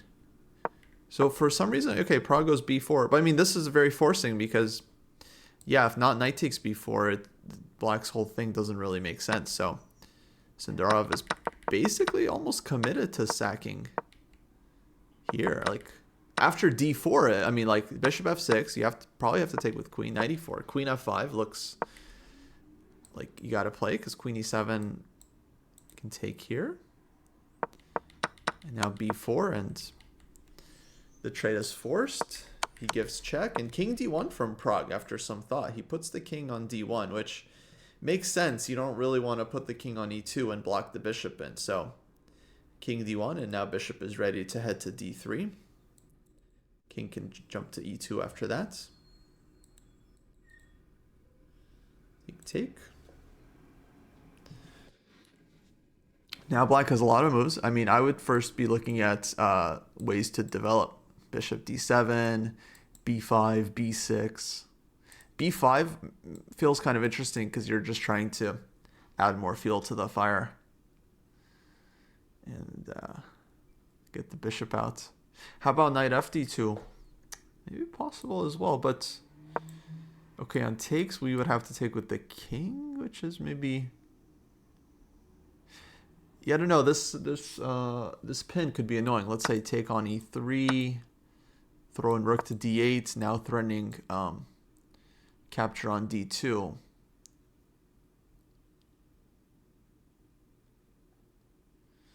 So I'm not sure what's happening here. Rook d1 still, white can defend, but it's like, okay, you're up a piece, but king is staying in the center for some time. Maybe it was possible though. Very, very hard to say. I mean, very difficult to evaluate this position. I kind of feel like black should be having enough here, but it's always hard to play. So king d1. Yeah, there's also de3 here. Rook d8 check. And then we have to decide, do we try to run back to e2, f2 now, or go to c1? C1 feels like it's just very open.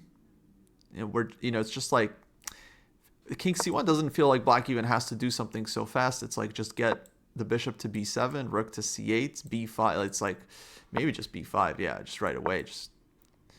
White's doesn't feel like white's gonna survive this without losing a ton of material. So check probably king e2. I would actually think white is safer on this side of the board. More knights. So king e2, and then king has a nice score on f2, and then we can kind of see how white might be able to consolidate with bishop b2 and so on.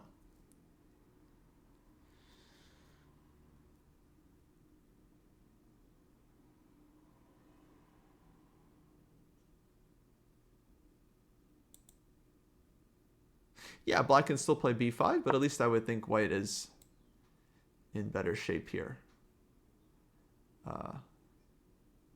compared to the king on c1. But still looks very, very scary, of course.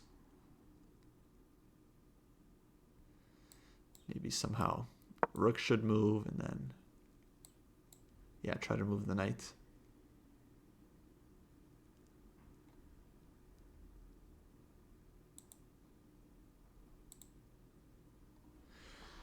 So king d1. DE, no, we did not have to take back, by the way. DE, we could also go bishop d3, which maybe is the right thing. So we have Wei and we have D. We have Wei and then we have D. So this is D. DE, bishop d3. Wei says no DE because bishop d3. I feel like Eminem.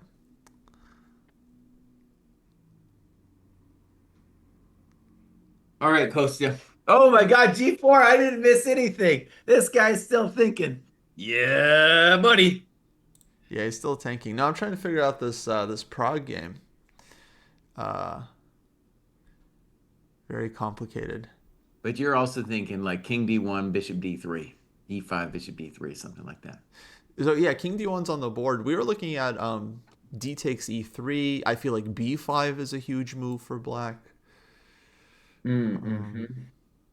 I actually had a question. I couldn't figure this out. If you go back to before b4, why didn't Prague go for bishop d3?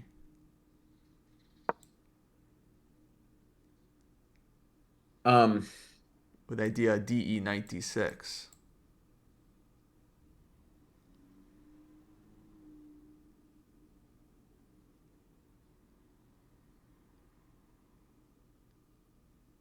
Queen g4, maybe. I don't know. But bishop on c5 hangs. And queen g2. King e2. Okay, yeah.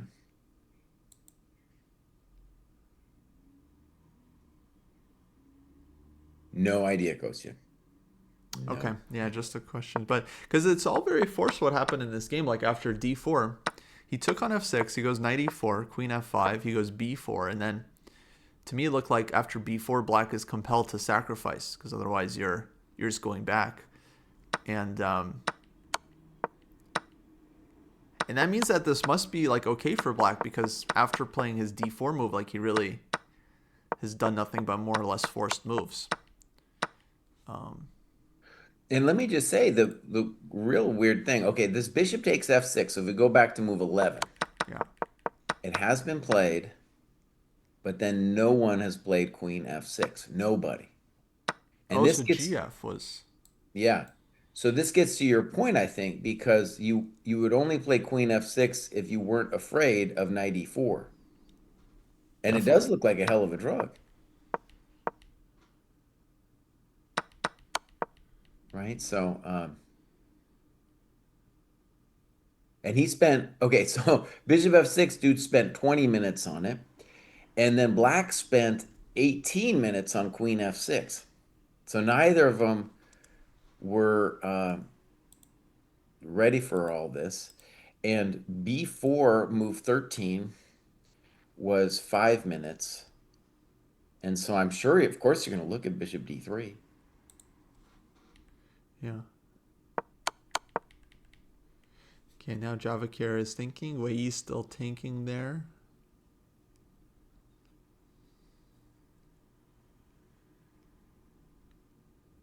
By the way, Kostya, I think, why don't we just look at it briefly from a human point of view? So bishop d3, let's just say I play de like a madman.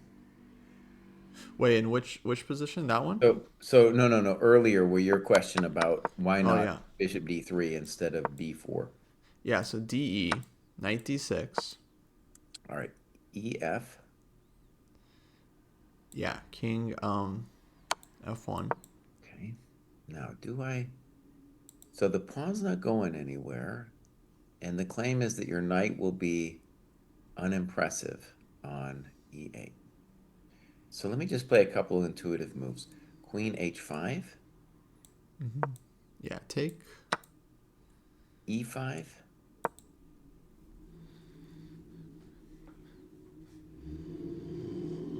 Of course, I don't know. I might be threatening queen f3. I don't know. Wow. I might be threatening queen f3, mother. Wow. Maybe possible. Chat saying there was knight D4, which yeah I didn't see. So knight D6, knight D4, Knight d4. Oh, that's also spicy. Yeah, which okay. is crazy. I guess the idea is knight D4, queen F2, queen F2, EF, and then king goes somewhere, and black will take the knight on D6. So Oh is my gosh. yeah not to lose the rook, and then yeah this endgame that looks okay for black. We're up a pawn.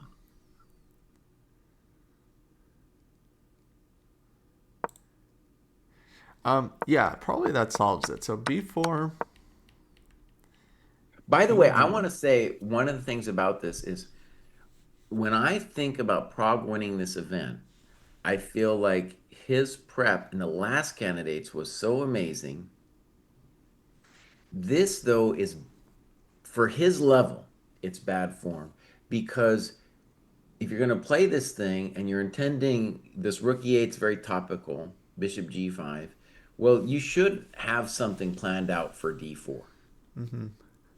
And he didn't. He made that up with bishop f6. Yeah, so risking heavily here is Prague.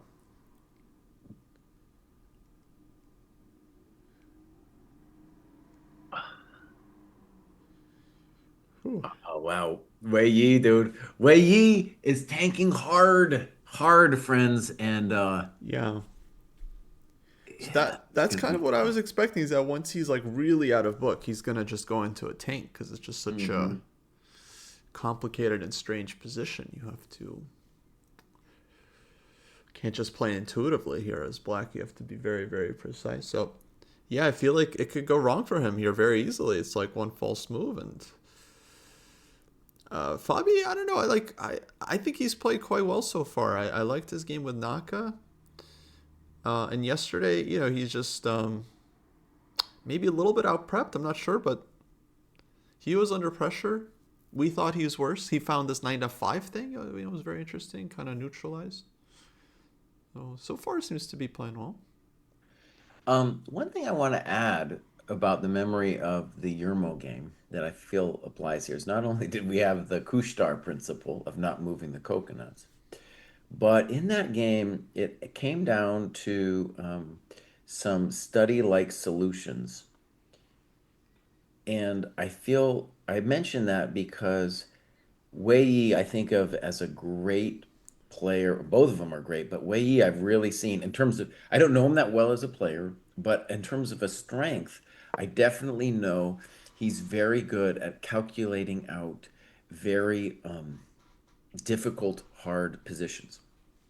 And this one too, I mean, it will become a tactical fest. He chooses your move, Kosi. You're a GM today, Rook C5. Well, we'll see if he follows up with h5 or what. Maybe. Maybe he starts with this, and depending on where white plays, goes for like knight f6 or something. Okay, that's a fair point. So notice too that if queen b4 to prevent knight f6, if black wants to shoo the queen again, he can play a5. Yeah.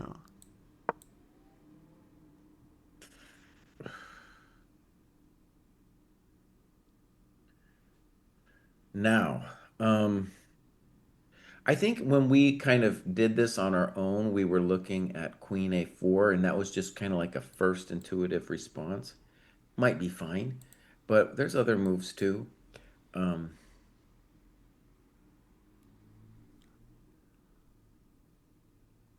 there might be reasons to play queen a6. There might be reasons to play queen b4.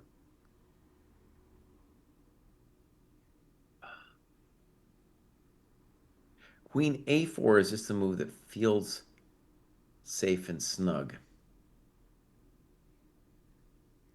Maybe a disadvantage of queen a4 is that after the h5 thing goes down, I am committed to d4 because I can't, or at least I don't want to allow knight c5.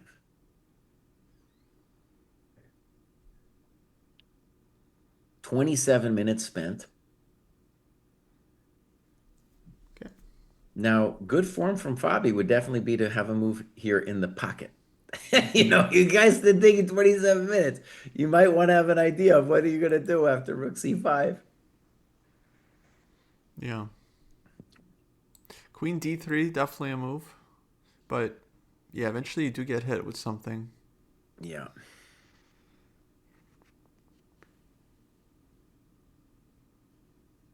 Well, let me try Kosi. You be black, and we can switch it up. We can reverse colors. Let's try Queen A4 first, just to get a feel for it. Okay. Now, by the way, on Queen A4, I want to stress the guy could also think.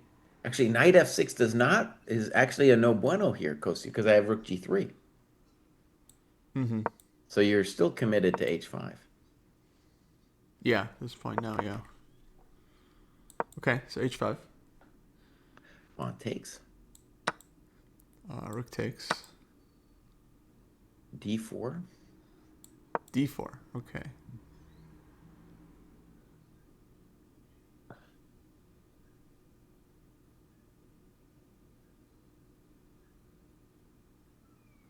Right, so my claim is that that rook is actually kind of funky on H5.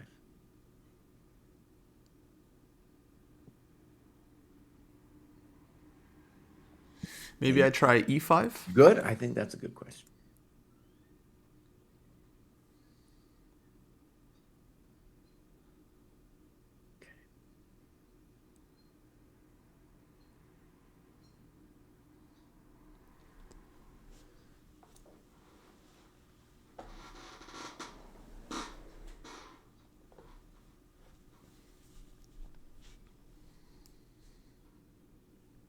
All right, Mama said develop, so I'm playing bishop E3.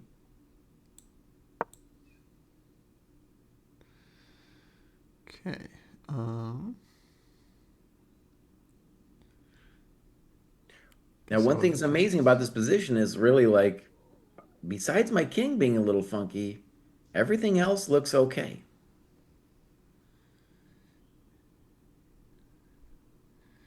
well, king is a lot. Knight b6. Now, is it time? Is it Lauren? Is it time for me to go full Lauren here? Lauren's asking about queen takes a7. All right, let's take it for Lauren. Let's do it for Lauren. Okay. Less because of the pawn, and the pawns are nice, but also because I want to. A7 is a reasonable square now that your rook is way out there in H5. But now e takes d. Uh-oh, did I blunder? About to find out. All right. Either rook d1 or castles. I don't know which one yet. Well, let's castle first. Castle. Yeah, you really don't seem to believe in this thing. I don't understand. DC? Maybe this is very frightening. Well, that might be very frightening. Well, let's show him. Kosi has a nice idea here. Rook Yeah, d8. He's got snip on b2, and then bishop f5. right. Okay, that might be good enough for me to stop the presses right there. Okay, I'll play more sensible then. I'll play rook d1, Kostya, instead of Okay, castles. rook d1. He's been looking for DC for the last couple hours, by the way, my friends. He was And looking for yeah, that in in the both other game. games now. Yeah. um, but it also looks very scary here. So DC, rook d8, rook d8, But don't I have queen b6 here? queen b6. Um, That's annoying. maybe so. Maybe so. I'm not wholly convinced because White's king is just so weird. This is a lot of coconuts, though, my Like friend. rook hd5 there, and it's like, Rook hd5. Okay. but yeah, White has a lot of material, but I got a lot of things. still. Probably knight d4 or something. I don't know. Mm-hmm.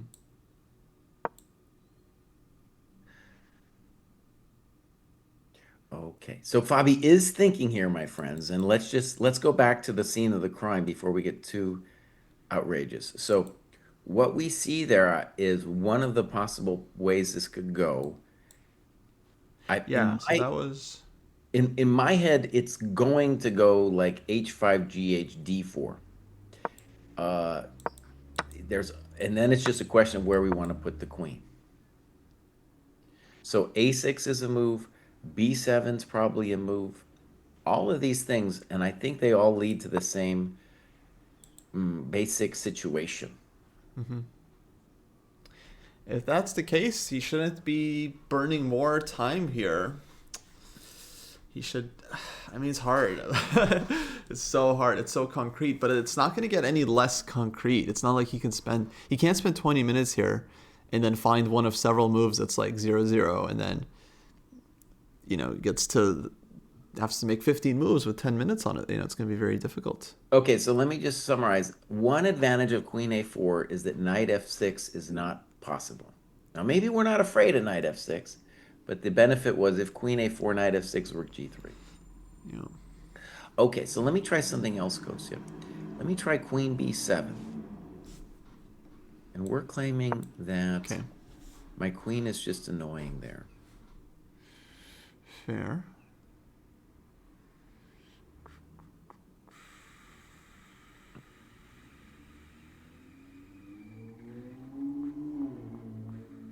Okay, h5. Okay, gh, Take rook takes. d4. D4 and So maybe now queen a5. queen a5. The advantage here is that the queen doesn't get whacked with knight b6. All right, queen a5. I'm pretty sure I'm going to play. Oh, actually, I don't know exactly. I got a lot of different moves here. And now, Kosi, just be honest. Oh, your threat is rook b8. I was trying to think about what does he want to do to me? Mm-hmm.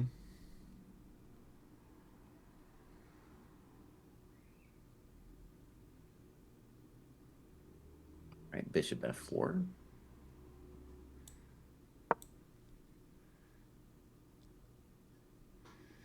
Yeah, very possible. Looks like he went queen b3. Queen b3. Okay. Okay, so what's fun about this? Well, we have somebody in chat. You remember names better than I do, Kostya, but who was it that mentioned the rook takes g6 idea? Oh, I don't remember. I think there's a few people pointing this out. Okay. So yeah, let's get into this. So let's first start with h5. And by the way, queen b3 might be the kind of thing that one hadn't really looked at. It's an idea even a top GM could mix with rook g6. Mm-hmm. So I was saying that on GH, black could play bishop e6. Right. And the question is that a good thing for white that the thing's on e6 or a bad thing?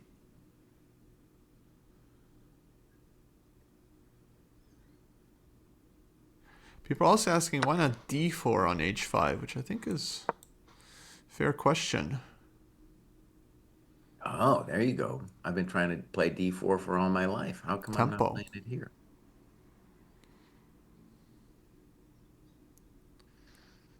Hmm. Yeah, makes sense. Okay, Kostya, but hold on. Hold on.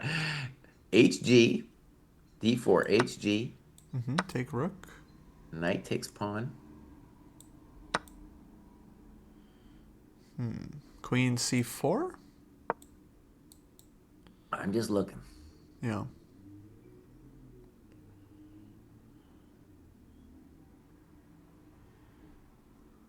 I admit it's a little hard to believe, but let's continue the variation. GF. Queen c5.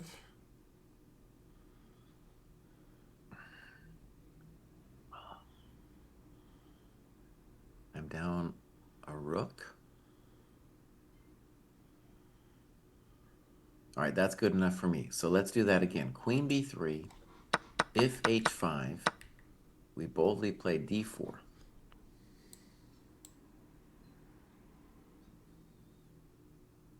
This could really put a crimp in black style, man. It's annoying. Let's see. Do we have something not g5? I mean h5? Wait, let me try one more time. Let me try Okay. one more time. Because so hg4, dc, and now let me just. Now, if I play gf, you can play rook takes g6 amongst other things. Right. I don't know.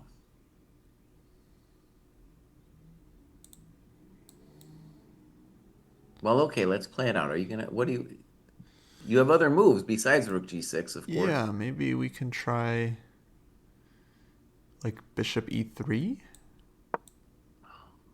It's not reasonable. On bishop e3, maybe I could claim to have compensation after knight e5. I'm down a rook. No, I'm just down the exchange. No, it's only exchange. Yeah, excuse me. Yeah. So it's kind of not so easy for white. All right, so I think that might be the main. Let me ask. Isn't that then the main question? If h5, d4, black has to feel good about that hg position, right? I guess so. I mean, could play rook a5. It's kind of weird. Oh, that's such a huge win of tempo, though, if I get d4 for free compared to the Yeah. other Yeah. variation. Yeah. Hmm.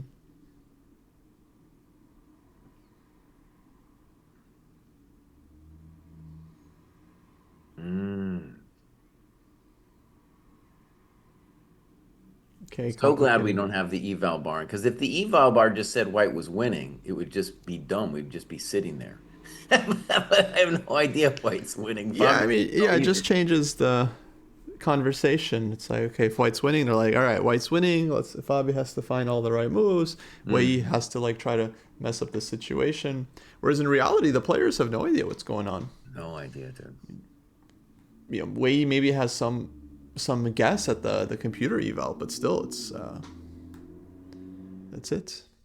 Okay, I'm Running gonna out. say it's a bad sign for Wei Yi that he's tanking a little bit here because it should because the idea of rook c5 would definitely be to play h5. But it looks like he missed either the rook g6 idea and or the d4 idea. The d4 idea is a real pain in the butt. If I was black, I'd really be mad if I missed that one. All right, Kosi, let me try to defend black's honor again, okay? So h5, if you don't play h5, I don't know what you're doing as black. And white's still playing d4 I think. Well, isn't there still knight f6 here? I don't, why did I not believe in knight f6? Well, first question, I played d4. Knight f6, d4. Yeah, I just want a clean tempo. And why would then you're certainly not like, oh, rook c5 was a good idea. True. Yeah, maybe it's this exchange sack. All right, so let me try to defend black's honor. All right, so h5, Yeah, d4, d4, hg, dc. dc, gf.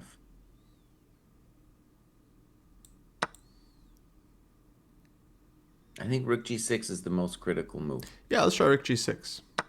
Okay, now black has knight e5, knight c5. Let's start with knight c5. Okay, queen c4. Logical. Okay, what a mess.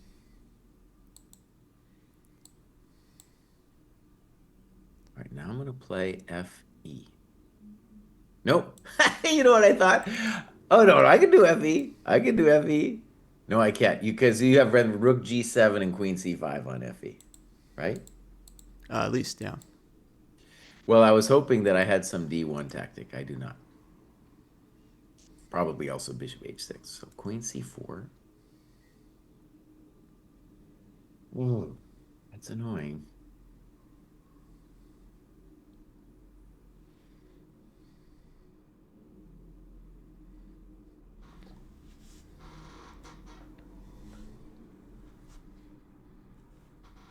All right, let me just try it. Knight e6.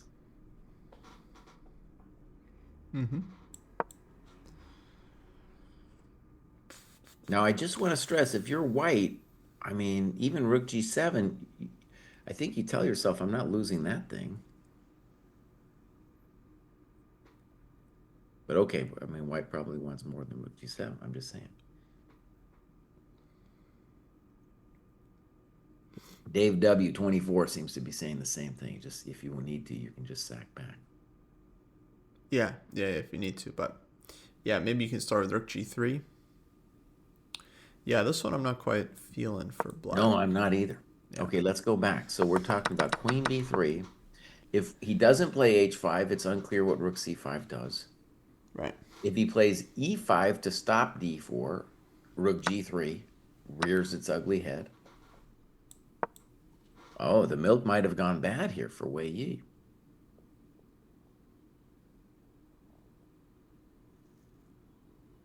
I think the milk's gone bad, buddy. Just think. Just because I like to be honest with that eval thing, I just be honest until I find something. Kostya, crank mine to +1. Okay, making moves.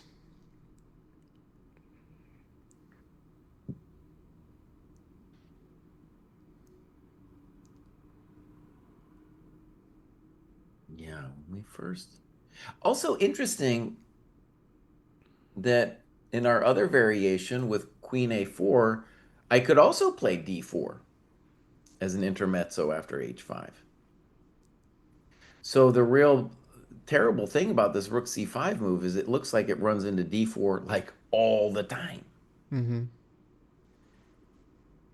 That's why I should have done h5 first. See, I knew this intuitively. I couldn't explain it until just now. But that's why you had to. That's why it's just h5 first. Force him to take, then rook c5 tempo, then You're rook totally h5. right.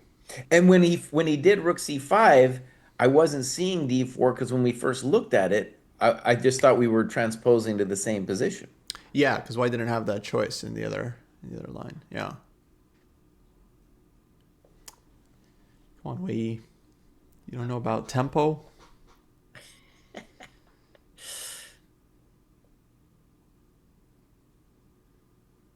But it is puzzling. He did spend a lot of time on rook c5, right? That was his deep think. Yeah, that was 27 minutes. Fabio goes queen b3, not a crazy move. And now he's tanking again. So probably he missed something. Maybe this d4. I think that's very possible.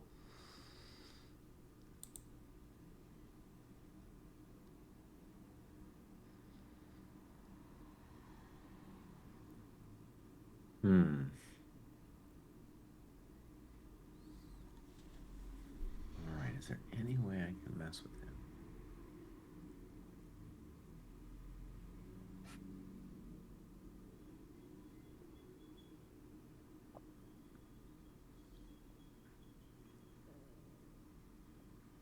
All right, Kostya, this is just desperation, but I'm going to try it, okay? So for black, let's say I play e5. Mm-hmm. Rook g3 would be the main problem, right? And Sure. now I'm going to play h5 now. Oh. I want to stress I do not believe in this, but this is just my desperate attempt. No, this is cool. At least something. So the intention is if rook h3, I have hg. If gh, I'm going to pray with bishop e6. Let's stress the pray in that. And I just want to say I don't believe in that at all, gh, bishop e6, because my rook on g3 is going to has beautiful targets. It's doing things. So I don't like it, but that's the kind of desperate thing I'm looking for black at the moment. Right. Hmm. So rook g3, h5. We have maybe.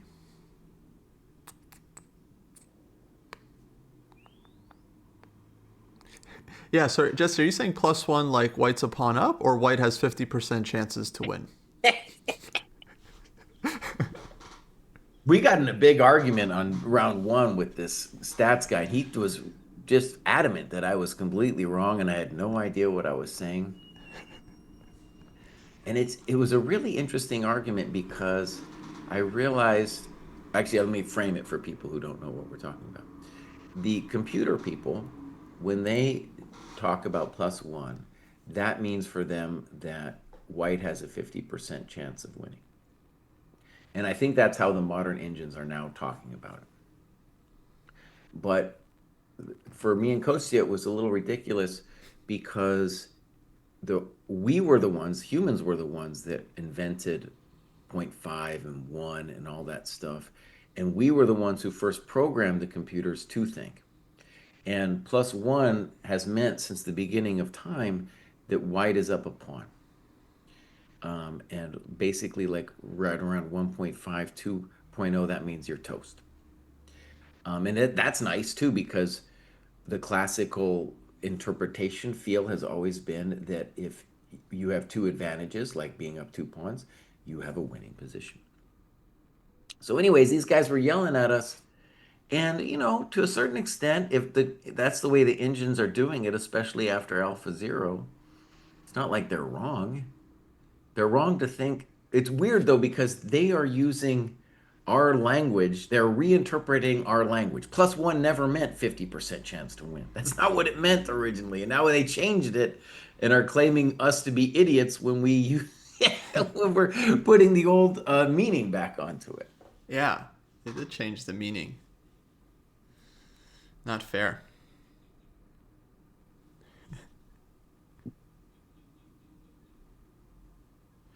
Jesse, I got to take a little break here. Okay, let's leave it on Been this too long one. for me. Yeah. Let's leave it on this one. Um, and I will just report that the other position is pure madness. The other position being the Prague one, and we'll look at that when Kostya comes back. Yeah, I come back. All right, my friends. So let's talk about this. First of all, Kostya does not let me get an analysis board. He's not letting me do it. It's been a lot of contention in the dojo for years, but he never lets us get an analysis board. And then he's going to come back on the show and say, "Oh, why do you always make it about me?" Anyways, so um, even if we had an analysis board, what I could say about this position isn't much because where my mind keeps stopping is d4. And I see d4 happening in every variation. And d4 wins a tempo to develop my bishop on c1. It dominates the knight on d7. So the knight doesn't have like c5 or e5 squares. So I'm just at a loss then about what to do after d4. And He tanked for 27 minutes on rook c5, maybe thinking that h5, rook c5 was a transposition, as my first intuition also was. He could have gotten that mixed up. And sometimes we play a move like rook c5 before we play the committal h5 because we want to see where the white queen goes. But the problem is rook c5 is in itself fully committal because it's enabling d4. And if you're going to play h5, which was the only reason to play rook h5,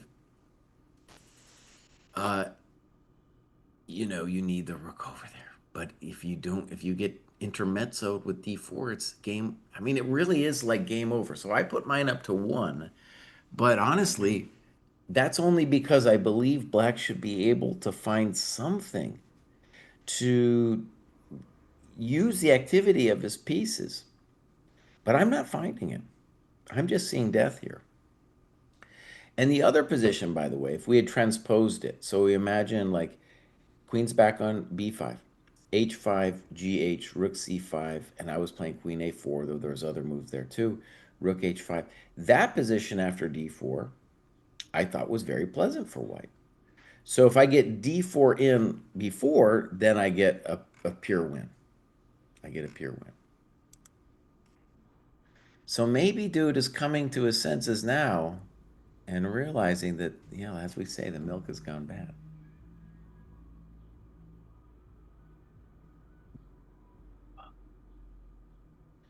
One question I have for Kostya when he comes back is to give me a number, just an intuitive number, of how many things in life are better than getting hopped up on caffeine and playing or watching chess. You know? How many things do you think are actually better than that? I'm going to say not that many. Not that many. I just have an idea for black, finally. Thank you very much. I don't know if I believe in this, but this would certainly keep the game going.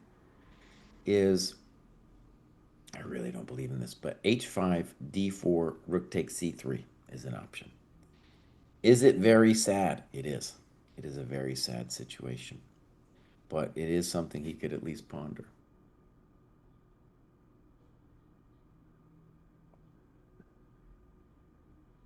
He'll get a pawn back, and the bummer is when I play b takes c3, the bishop on g7 is totally toast. And what are we doing? I don't know. Lauren is asking for a quick comment on the Naka game. I haven't looked on that forever. Um, no, I'll call it roughly equal over there. Yeah, I'll call it roughly equal. And do I care about the Blue Bomb game? Not really. At this point, I don't, but I'm going to call that one equal too. Yeah, maybe. No, that's just basically an equal position. Okay, so forget those other chump games. They don't matter. And the Prague game, dude, I don't know. But I'm going to have Kostya help me when he gets back on that one. Still, I'd like to play Guess the Move for black. Just in terms of like, what is the best chance I got here? Like, what would I do in this sad situation?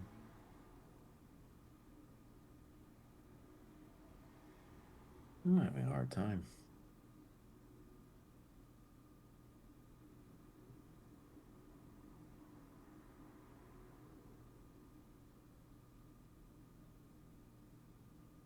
Knight e5, I can't make work. E5, I have not made work. Knight b6 or something, I don't get it. Rook g3 is coming. F5 is just impossible. If F5 was possible, maybe I could think about F5. I don't know. Eugene's back. Nice.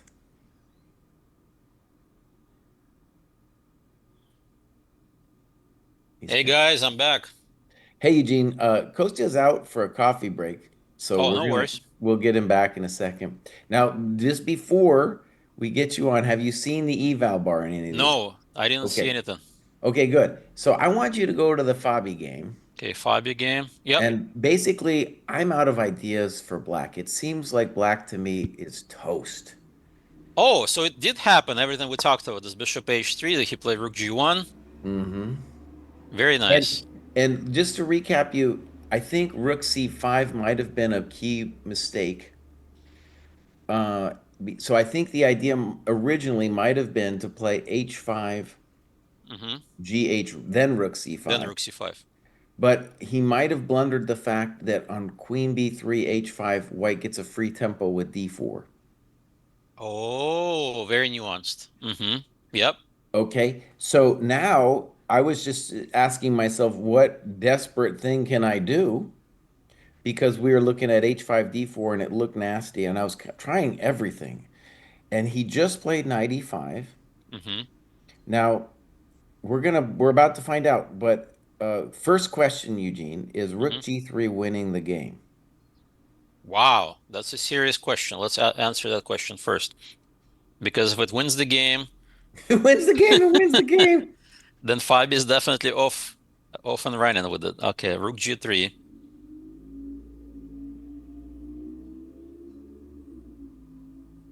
Yeah, so we cannot play like natural bishop g4 because knight e5 just wins. Oh! I think I got his at least his idea. Whether it Hmm. works or not, I don't know. But he's here. This I think is his idea. Maybe he wants knight f3, Yeah, ef. ef. Actually, I still don't know if this is going to work Either out. queen d3 or rook e5 check, or what was the idea? So if queen d3, I think f4 is a nice move. No, queen Ah, d3, f4 is not a queen nice move f1. because of queen Yeah, f1 be mate. careful. Okay, hold on. So queen d3, good. I think we're finding some moves here. Rook takes h3, rook e5 check, Aruni, king d1. Hmm.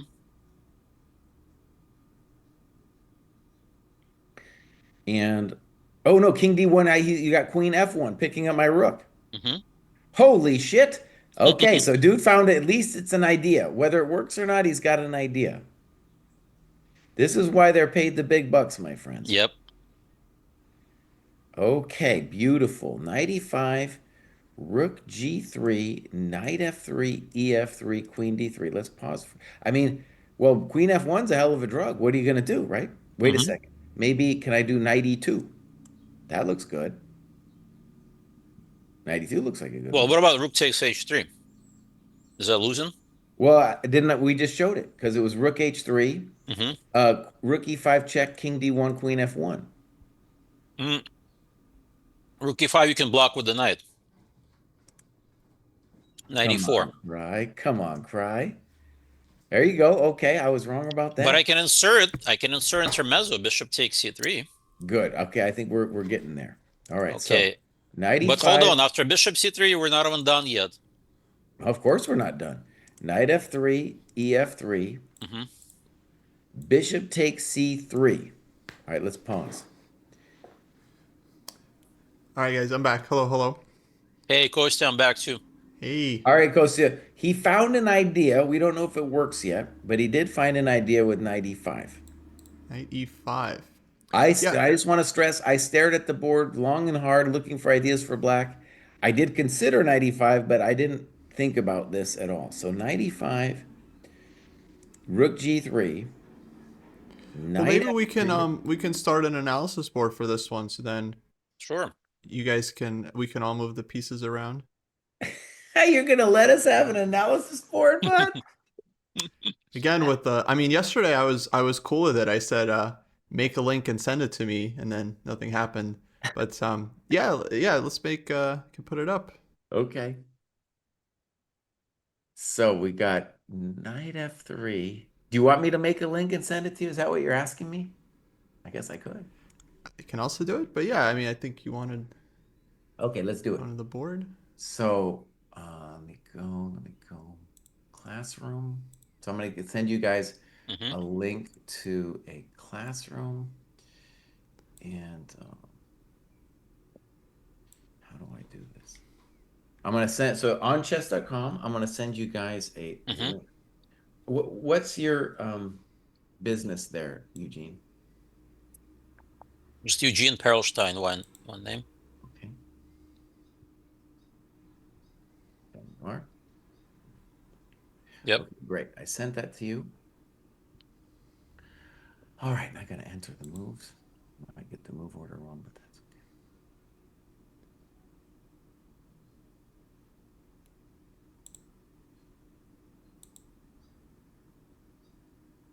Wait, I also need this link. I sent it to you. It says invite pending. Oh, I see on ChessDoc. Okay, let me find. Did I get notification?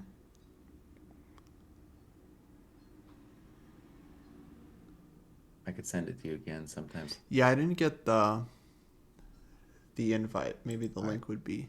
All right, I'm gonna try it again. It's hello, Kostya. Are you sure you're signed in there?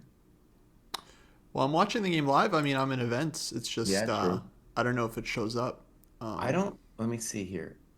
I mean, it's got this little bar where I send you an invite. yeah. Wait, you're in classroom? Yeah. Um, but you can just copy the link at the top. All right, let's try that.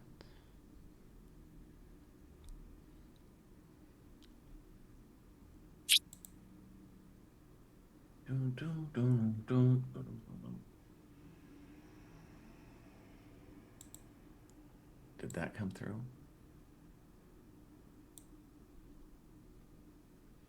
Yes. Okay. Perfect. Let me see. Knight e5. Holy crap. Okay. So you're in there. Beautiful. Hmm. So we're analyzing the Rook G3, right? Now, actually, let's just pause for a second. Hmm. We should, before we go totally bonkers on it, is it true that knight e4 is also a move? Because that might make our life significantly easier.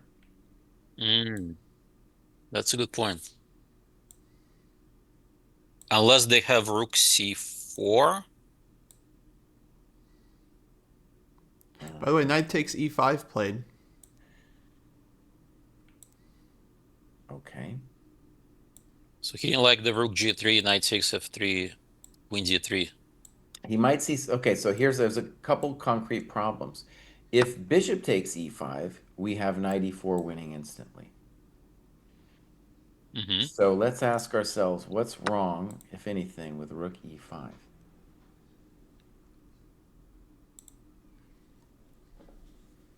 Maybe just rook g3 Rook there, my good G3. friend. Maybe rook g3 there, my friend. Goodbye. Goodbye. What does he play? Queen A8? Queen a8, good move. Holy craps. Queen a8, f3. F3, yeah. And then is black running out of moves? F3 is the move where you say, you shall not pass. That's what you say right there. Yeah, because Rook B8 is nothing. You just drop the queen. So we were Mm. looking at, after queen b3, we were spending time on rook g3, but the knight takes e5 is pretty basic.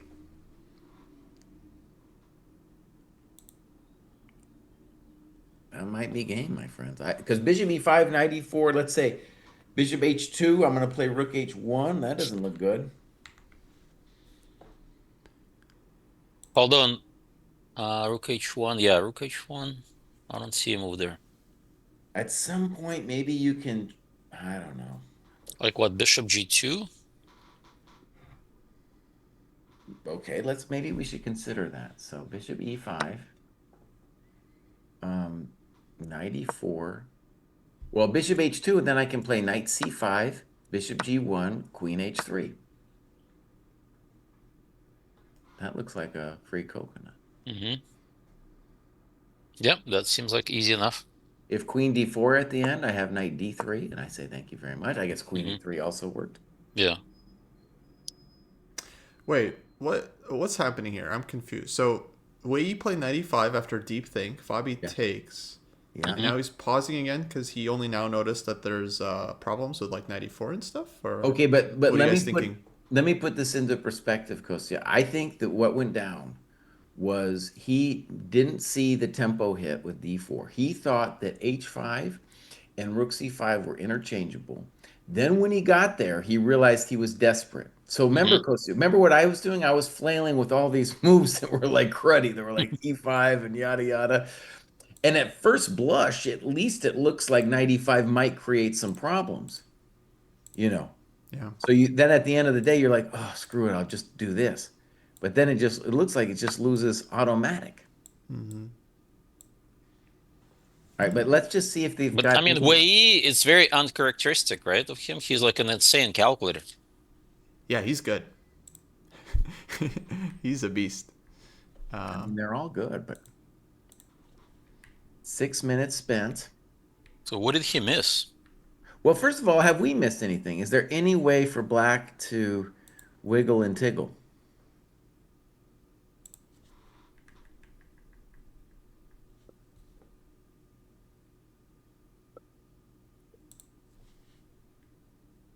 Yeah, rook e5, rook g3. I don't see how you save the bishop.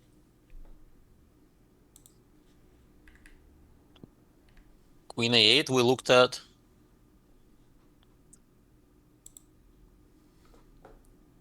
F3 was the key move. Yeah. so bishop e5, 94. And wait, so you guys, sorry, because I was just adjusting the screen. So you guys didn't find anything there for black. It's just bad. We didn't find it, but I mean, that's what wait, he's trying to figure it out now. Do you guys want to update your evals? Yep. I'm going to +3, buddy. +3. Wow. Well, you dropped the Well, it's piece. either winning or not, and so far it seems like it's winning. There's no in between on this one. Oh All right, damn. I'll say, 2.5, but that's close enough to win it. Wow. Okay, you guys need to. I need a second to adjust to this new reality because I wasn't. You know, 2 seconds ago, Fabi had a very difficult position. Now all of a sudden he's winning. But Yeah, something okay, happened in the it's not last normal couple. to tank after knight takes e5, right? I mean that's. Yeah, what is his body language? He's not happy. I've refused to look at that FIDE thing because I know it's going to show me an eval bar. Yeah, I gotta be careful. I don't think he shows any emotion ever, honestly. He's not a very emotive kind of guy. Bishop e5, 94. Is he shaking his head? I mean, he's kind of looking around. Like, that's not a typical way thing. Hmm. Not, yeah, not sure what just happened. I mean, he had a great initiative, right? And just like 2 moves later, the bishop is kind of trapped. Yeah, I mean, I think Jesse had a possible explanation in that, like, once you blunder one thing, you start to blunder again. Hmm. The tale of two mistakes. But I'm just so puzzled. Like, 95. But what did you want him to do? See, it was already critical. It was already like we're getting hosed. I thought, I mean, rook g3 is a big threat, right? Yeah. So I think maybe Jesse is right. H5, he blundered some intermezzo. yeah, no, I mean, most likely, at least that's what it feels like. But I still think, instead of 95 like blundering a piece, you just play down two pawns. I mean, you go h5, d4, rook a5, right? You just keep playing. Yeah, but I think that's lost. I mean, I mean, okay, I can understand why he would reject that, and it's like I gotta find something else. Hmm. Mhm. But then it's like what did he blunder exactly? Yeah, it's not 95 obvious takes that him it's 94. lost. Like d4, rook a5, the game continues, right? Honestly, Yeah, my best practical attempt for black was d4, rook c3, bc, and then like bishop g4. Yeah, but that doesn't feel Well, but I tell you, d4, rook a5 also doesn't feel right. like anything either. But what do you play after d4, rook a5, gh, rook h5, rook g6? That's a big question, isn't it? right? I mean, it's not. I feel like white could also make a mistake in those too many Okay, options. okay. So then that means this rook c5 was just a big blunder. What's so interesting too Fascinating. about this? Okay, rook e5 was played, Hmm. and now I guess we should double check our analysis of rook g3. Yes.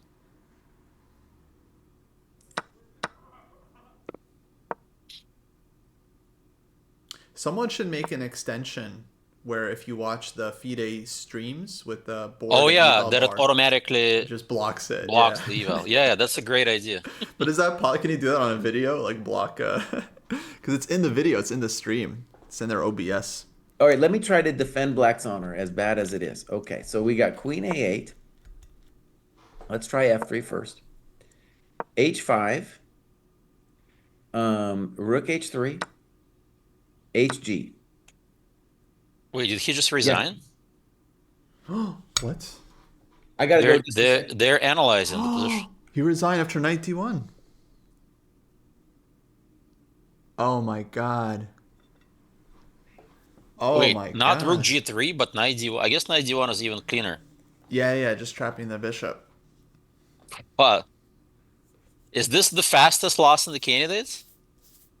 How How many many moves moves? was that? I mean, It, like it's 19 moves. It has to be the fastest game. wow. Dang. Yeah, I was saying, it's like that game like Fabi played against Ding Loren a couple candidates ago where he sacked the two pawns as black, if you remember Hmm. in the Slav. And Yes, I then remember. and And then then just Ding like took fell the two apart. pawns. Yeah, and Yeah. just like but that was like masterclass by Ding. This is Right, just right. a huge blunder. Okay, I have to update my eval. I'm gonna say +3. Mm. Holy moly. Wow. So it looks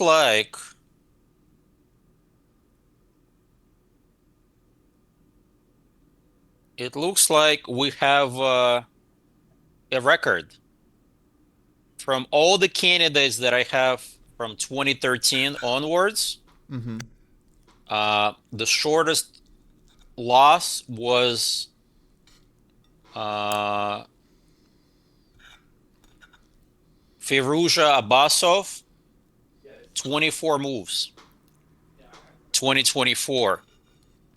This is 19 moves. This is a new record, guys. Wow. Uh, and after that, the next one was also 24 moves. Anand against Fiddler. FIDE candidate is 2016. So this is definitely a record. Wow. Very scary for the field. I mean, if Caruana is given what he got a gift from Nakamura, right? With the drone position. Now he got a gift from Wei. Is this basically he's gonna easily win the candidates now? I mean, you need luck. So far, he's gotten some excellent luck. However you want to imagine it.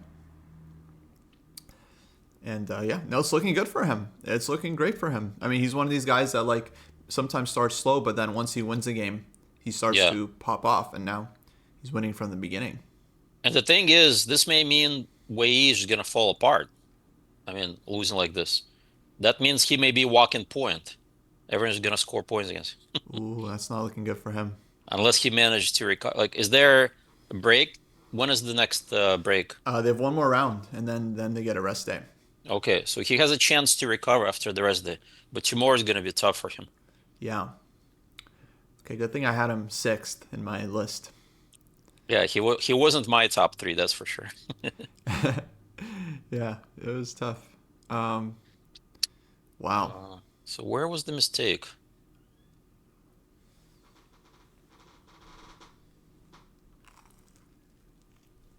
Maybe Rook C5 is indeed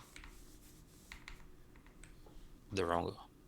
Because Black had many options there, right? Black can play Knight F6, hit the G pawn. Black can play H5, and then after GH, Rook C5 there. Yeah, that was our first thought: H5 and then Rook C5. And so Yeah, we and never then thought about this d4 thing because we were always just immediately going rook c5, rook yeah, that h5. seems like a playable position.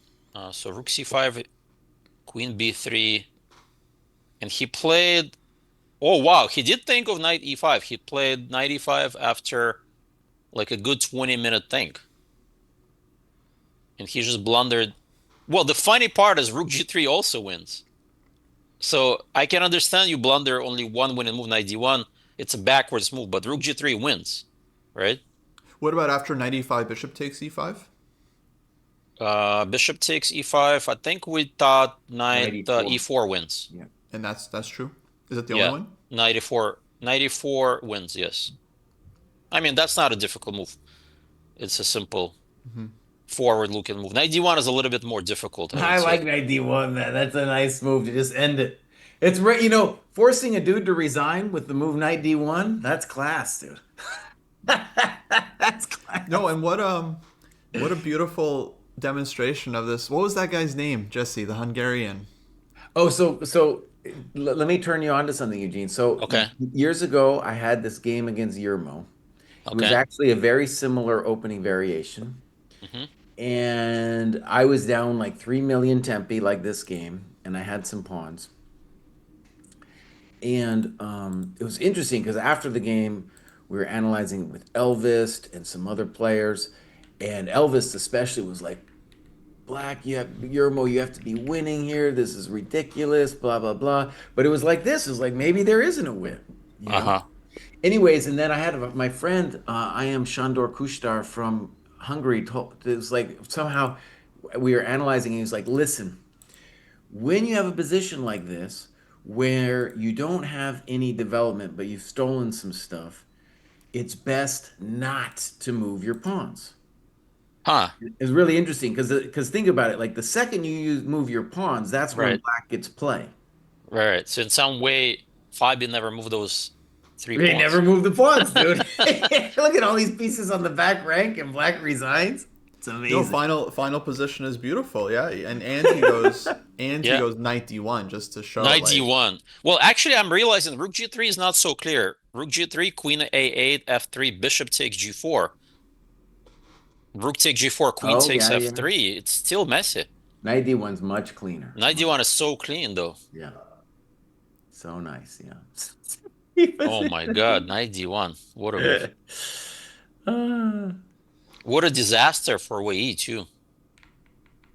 well, not only that, but like it's a big win because I don't think Wei Yi is going to lose many games. I don't think he's going to lose many games at all. Well, after this one, who knows? Uh, It's such a tough to recover from 19 move, especially when you had a good position out of the opening. yeah, it's such a long tournament. I mean, if the first half doesn't go well, it's like Hanze, right? It's brutal. You just But get but I yeah, mean, you get pummeled. Fabi just has Wei's number. Remember the statistics we looked at? Seven yeah. games, five wins.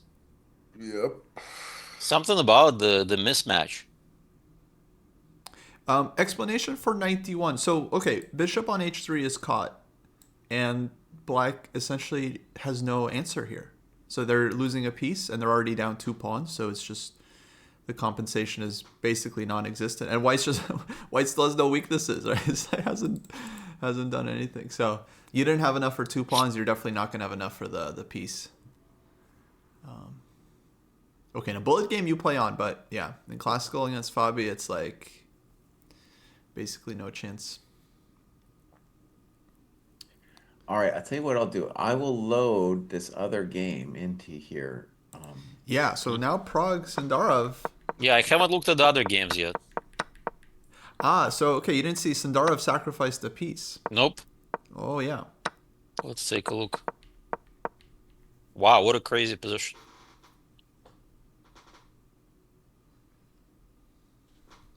But the thing is, Sindarov isn't his element when he's attacking. So Prague is very playing with fire here.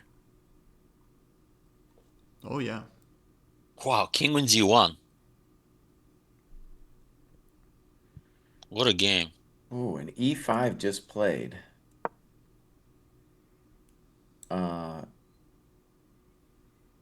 now, I don't I know what's guess going the on.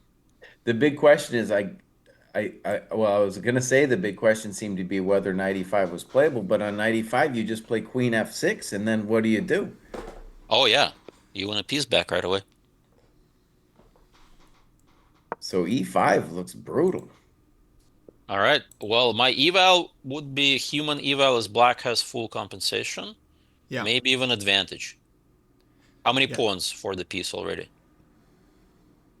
2 pawns. The king is wide open. E4 is coming. And another piece of bad news is knight h4, queen g4. You just have to go back. You Oh know, yeah. you can't even play knight h4. All right. So Sindarov has 50 minutes to Prague's 30, if this is accurate. This is his type of position. The guy's an attacking genius. I mean, I'm putting my money on black in this game, guys. What do you think? I Oh like yeah. black. I put it at 0.5 for black. I mean, to me, this is like the last game. It's either winning or losing, but that's just go by play five. But Like, like humanly, like the engine can probably defend this, but humanly, it's an uphill battle. I'd say Sindarov's gonna win this one. I mean, but hold on, Engine, Mr. Engine. What do you do? What do you do right now? Well, you try to give up a piece in such a way to survive. Okay, so I've knight h4 is out, knight Hmm. e5 is out. I've been looking at e4, but after f4, it just looks like my life is over. Maybe it's not so bad.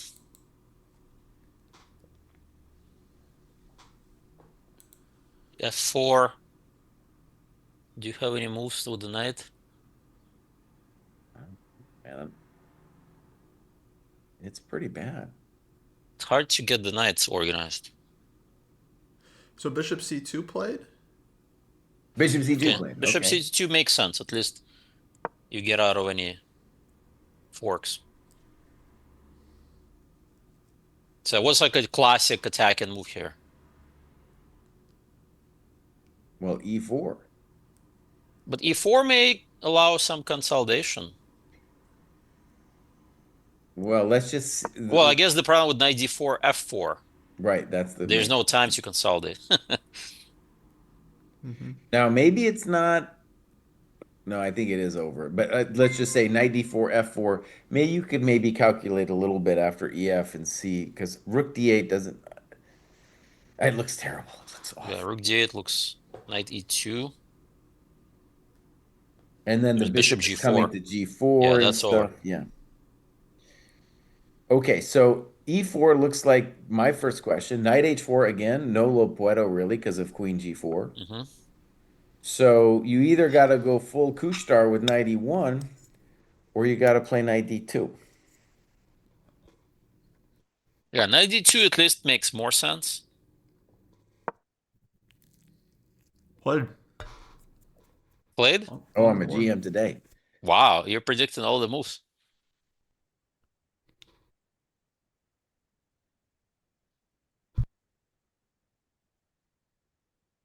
Okay. All right. Well, this is good for our evaluation because at least now we can kind of mellow out a second and reflect on Yeah. what's And going on. now white can play knight e2, give up the g pawn, but at least stabilize, maybe. Oh, this is going to go to a big time pressure situation. Oh yeah. Okay, black to move. Black has several options. Whew. So I'm just going to mention a couple. Obvious move is bishop e6, queen g4, queen g5. All of these things make some sense. Yeah, I want to get the a8 rook in the game. So I'm voting for some bishop move, like bishop Rook e6. d8 is also not the dumbest thing I've ever seen. Yeah, that may work. At some point, like bishop d6 intending bishop e5. Not the dumbest thing I've ever seen. Okay, but what we want to stress actually is like, actually, let's stress that the black bishop on c5 is the god, Hmm. and the bishop on c8 still hasn't figured out its life yet. So however we crack him, we probably need to do something with that bishop. So one plan, if we were to focus on the bishop, would be to play bishop e6 and intend b5 and rook ac8. That seems hard to deal with. There are also some ideas with a5 bishop b4 Mm-hmm. Good, yeah. and just trading the a pawn for the e3 pawn.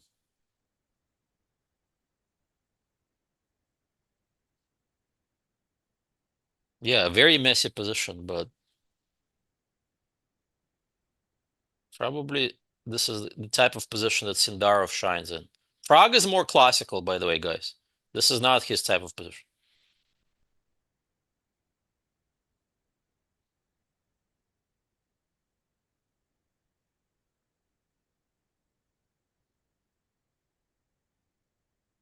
And he has less time, right? How By much? the way, I think 21 minutes. here's a fundamental problem, I think. If you play whatever you play, you have to be concerned with knight e2. Yes. Because knight e2, queen g2, rook g1 is a hell of a drug.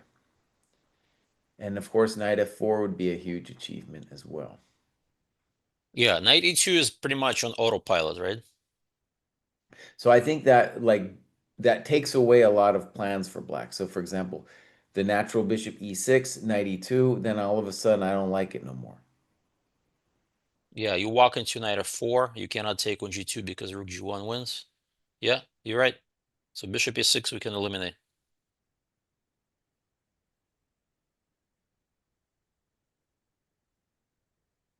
Then your bishop d6 looks quite appealing. Maybe. Uh-huh. That's not a natural move, but it's very concrete.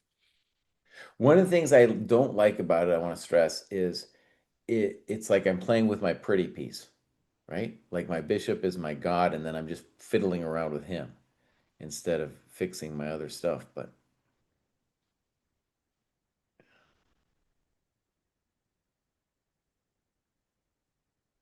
Yeah, definitely knight e2 is coming. maybe we can play queen g5 first. Yeah, that makes sense.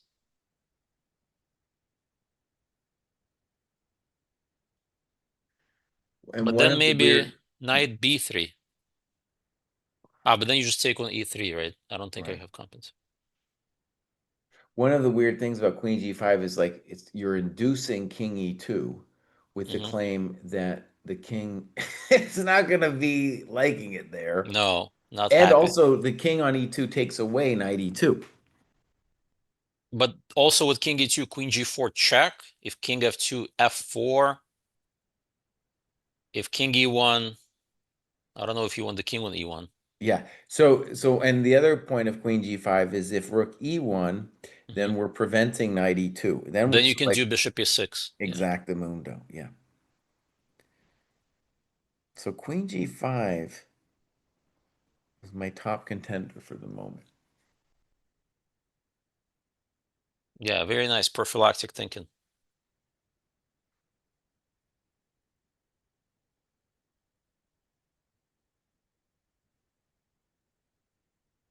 So Prague has 20 minutes, right? 21 minutes to make move 40. So that's 19 minutes. So he's averaging 1 minute per move. Oh, that's tough. So I believe in Prague, but I don't like this that's not position. an easy position to play. Any other candidates besides queen g5? Mm, maybe a5.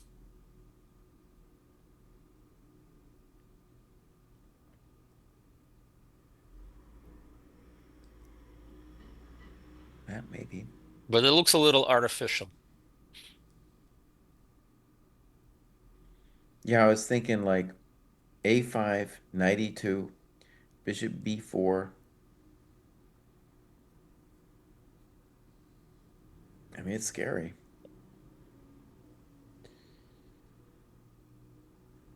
Hmm.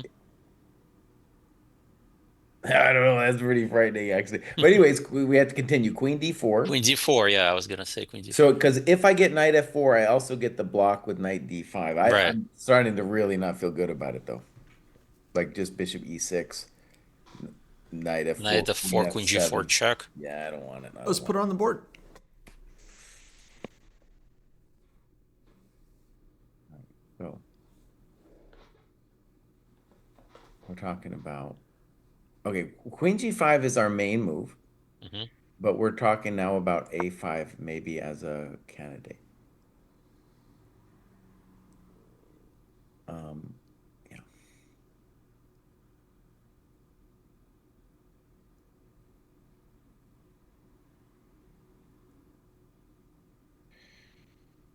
Now, rook a5 is, of course, a thought, but after rook takes, queen takes, bishop e3, I'm really frightened about just the collapse that's happening for white in the opening of the game.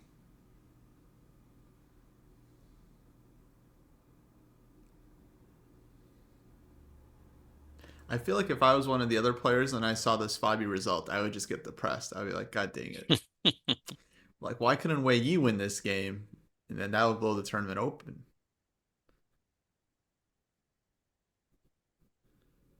I might have a dumb idea here. How about, how do we feel about the following position? Let's just get a gut check. So Okay. a5, knight b3, Okay, bishop bishop b4. b4, queen takes bishop, pawn takes, rook takes. This does not feel right for black. The rooks are too disjointed and the You mean for king is white? wide. For white, I mean, yeah. Yeah, I mostly agree with you, but I was just I just wanted to get a gut check on it Hmm. because it's not. I mean, white does have rook and two minor pieces. And the bishop on c8 isn't not. I got your god off. That was the Right. thing. Is I got your god off the board, and now I at least have hopes of putting my knights on f4 and d4. Do I have a trick with f4 and bishop g4 intermezzo? Oh, 30. This may be a good move. On f4, I don't know if this works. I was thinking knight e4 would be my hope. But bishop g4 and rook a8 Oh, wins. it's still bishop g4. Come on, Kraai. Okay, f4 is that's a refutation, I think, right there. Yep, Yeah. that's a game over.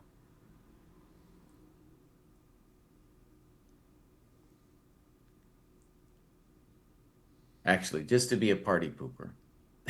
Hmm. f4, rook c8, rook c8, bishop e4, Queen d6 check. bishop Bishop d5 d5. check. Yeah. Then move the king. Right. Knight jumps somewhere. Now I'm gonna play. You could probably have done something better because I feel like you've helped me a little bit here. But anyways, here I have Right. knight Queen e4. e5, probably. Yeah, maybe not queen d6.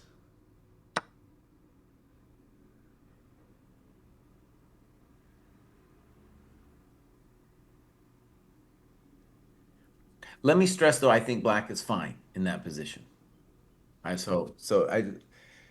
yeah.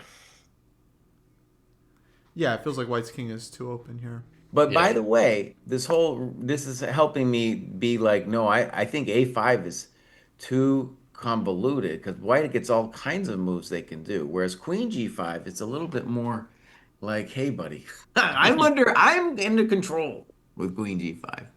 Yeah, queen g5 definitely feels a more controlled move. Maybe on queen g5, we ponder the sad, sad knight df1. That could be a concern. That's a sad, sad move, though. No, that can't. I don't believe in moves like that. At that point already, rook e1 makes more sense, and rook e2. Wait, you just saw knight d1 from Fabi, and now you're not going to Right. entertain knight df1? But knight d1 resigns, right? You only play knight d1 when your opponent is resigned.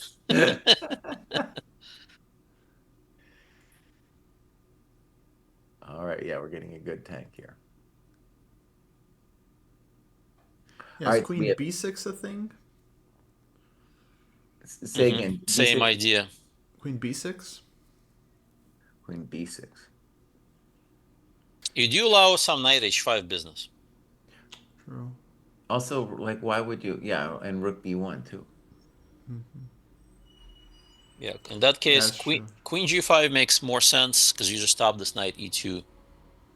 And the funny part, rook e1, rook e2, then the knight on g3 is kind of useless. Then you can just slow play it, maybe. Right. Now, one of the things is the difference between my chump level and these guys is, to me, queen g5 would be like, okay, I'm going to do this.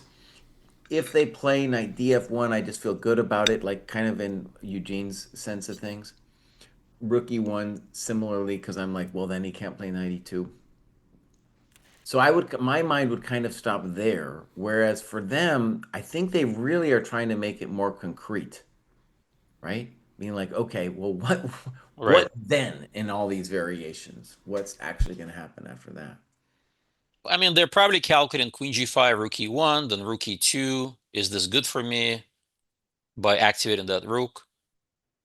All right, Eugene, I know you're making fun of me and stuff, but I'm going to try to defend White's honor with knight df1. Okay, let's do it.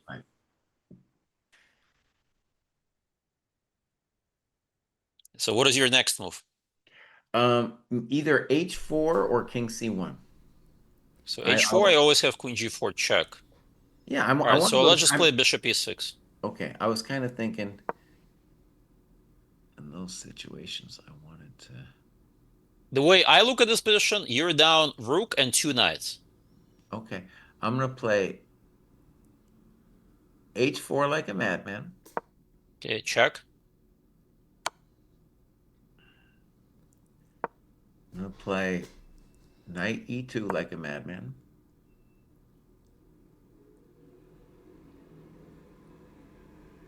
So which rook to d8, the eternal question. or c8. C8 might also be a thing. Mm. All right, let's do the rook e. Although I kind of not sure. Rook So e rook d8 check. e d8, king e1. All right, so now what? So what's White's next move? Bishop d1. I That's was a good thinking. question. What is white? Maybe No, knight I wanted to d4? play knight f4. I want to play knight Knight f4. That f4. was Yeah, my knight whole f4. thing. Ah, the fourth rank. Rook d8 played, by the way, in the game.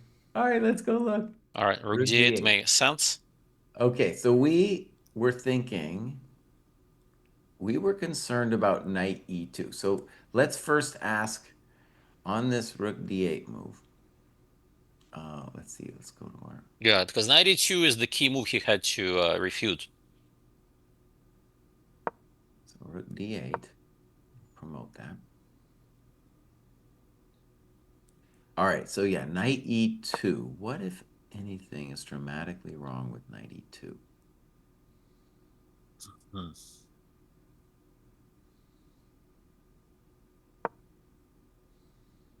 Oh, I see it. Okay, so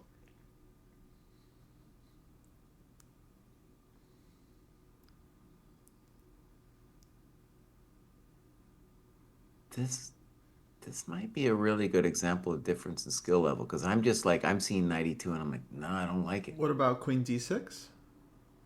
Let's try queen d6. Okay, so bishop b4 is immediate threat, of course. Yeah. Okay, good.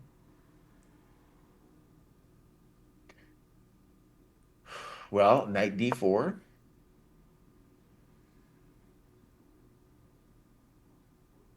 But this endgame feels like I would rather be black there. Because I think the three pawns are quite strong. And it's for the knight. But maybe we have like. But then white can play king e2 and king e3 and consolidate for the first time. Mhm. So I'm not so sure if black wants any endgames, even though you win a pawn. Yeah, no, so maybe we have something better. Like maybe. Can we try f4? Well, f4 knight e4 is the main question. Yeah, and then bishop d4. Bishop d4. So wait, just f4 knight e4 bishop d4. Is that what you want? Mm-hmm. I'm a little confused though, because like It's pawn pawn takes. takes or queen takes, I don't get Well, it. queen takes, there's queen e7, there's trick. So pawn takes, then Let me just step out for 1 sec, guys. I'll be back. All right. yeah, yeah, yeah. So queen d4, this endgame. I don't know. I mean, bishop f5 comes out quickly. Rook e8. Oh, I mean, after rook takes d4, knight d2. I don't know.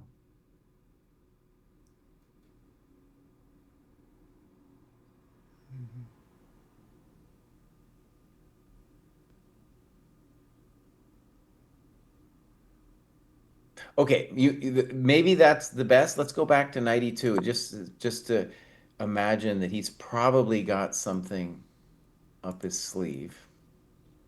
We do have a move. He played king c1. So there's something wrong with knight e2. Well, this, I mean, yeah, it still looked scary. Like, we didn't have to go for the endgame there. Queen d6.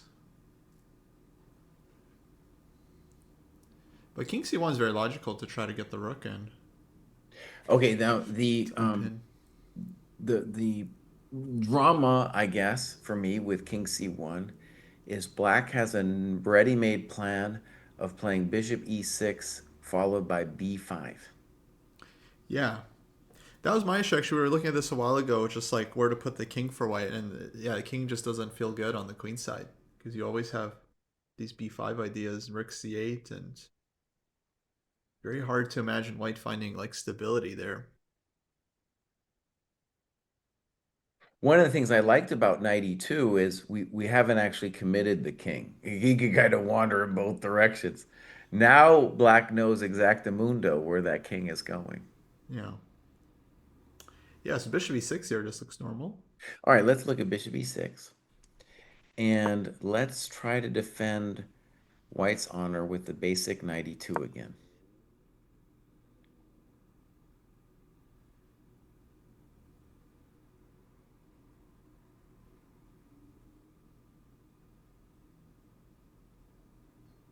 Yeah, my knight gets that 4 though. My gosh.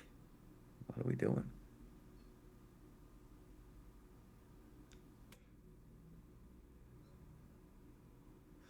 I think. I actually don't think this knight on f4 is so amazing. Okay. Like, let's say I just go bishop f7, Bishop f7.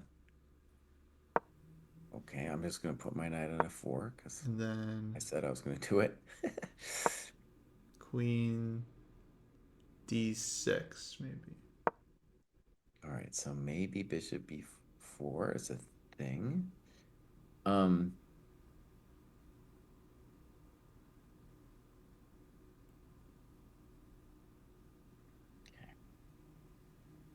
all right, I'll play knight b3.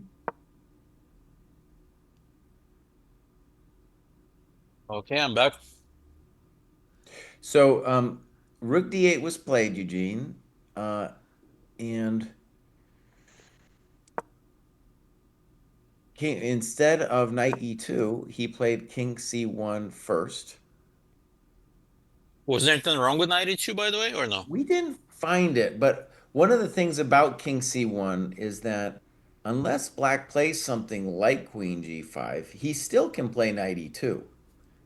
Yeah, Mm. So queen it's not g5 on like the board and rook e1. So Prague's speeding it up. so queen g5. I'm a GM today. I think he should have done that the last one. Right, that was the key idea. He allowed this 92, but probably didn't play it. Right. Well, it did look very scary for me still. I don't know. Queen d6, that those lines looked. Hmm. Um, so queen g5 and rook e1. Okay. So default move for black should definitely be bishop e6. But now I guess the drama is knight b3 is coming.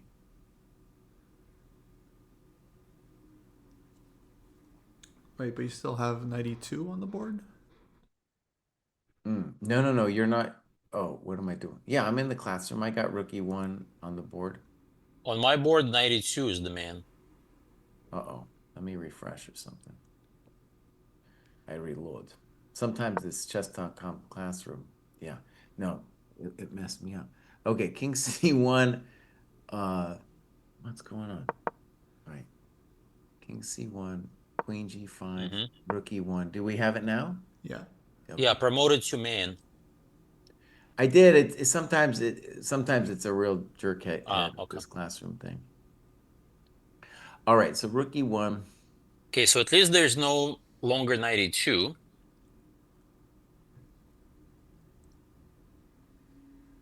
So we're all agreed. Black wants to play bishop e6, but bishop e6, knight b3 is, I guess, Well, hold on. There's are there some knight 6 e4 ideas in there? maybe. Maybe not. The I queen's don't gonna know be about guarding knight the bishop. e4, yeah. Yeah, maybe it's not a big deal. So if I'm concerned about bishop e6, knight b3, Hmm. then a5 would be my best shot, right? Yeah, a5 makes a lot of sense. Um, Maybe bishop e7 as well. But wait, a5, rook takes a5. But then, oh, why don't we show that? I'm going to put that on the board because that's a nice variation. Rook takes, rook takes, queen takes. The queen is looking at the rook, so there's no lo puedo bishop e3 because rook e3, queen d8. Okay, good trick. So a5 is out.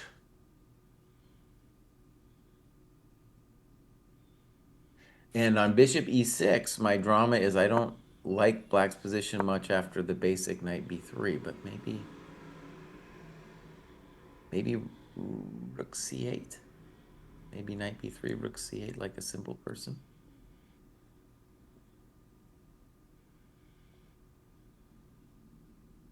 That's some kind of compensation.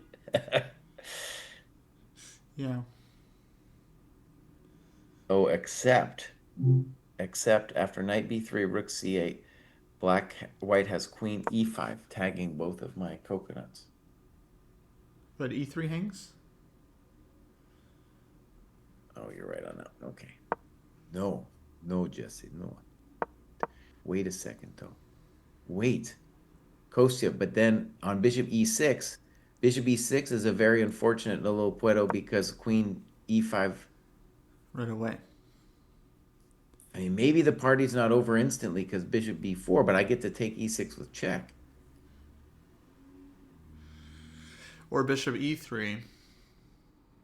Maybe it's not. Maybe black is fine there. Bishop e3. Let's check. So queen takes e6 check. Yeah, Let's king assume king h8. h8. Holy moly. Wow, what a crazy position. Okay, but wait, I believe in white here. So rook takes e3, Mm-hmm. queen takes e3, and now I get to play my famous knight gf1. Mm, this does not give me confidence. Queen c3. Okay, I get it. It's not the happiest days of my life. Yeah, white's pieces are shite. Oh, now they're calling my pieces. Okay, hold on. Rook a2. And Not then a Oh, either problem. rook a2. uh Overturning the evaluation completely. yeah, we have to be a little careful. Rook e8, queen takes f5 somehow holds because rook Well, that's what f8, I'm queen saying. I takes mean, if e4. if, if you have some move, I'll believe it. But yeah, I've got questions here. But what is white's next move? That's the question. Wait, is it queen f5 a move? Yeah, I mean, if we stop it, I mean, like, I don't know, some move like rook f8 or g6. Wait, why not? Oh, I see. Okay. Well, I don't want to move the rook away from the file. G6, you may have some perpetual ideas if my queen leaves the diagonal. Mm, I will play for more than perpetual, my young friend. Yeah, probably rook f8 with idea rook a e8 and e3, right? Okay, rook f8. Nice.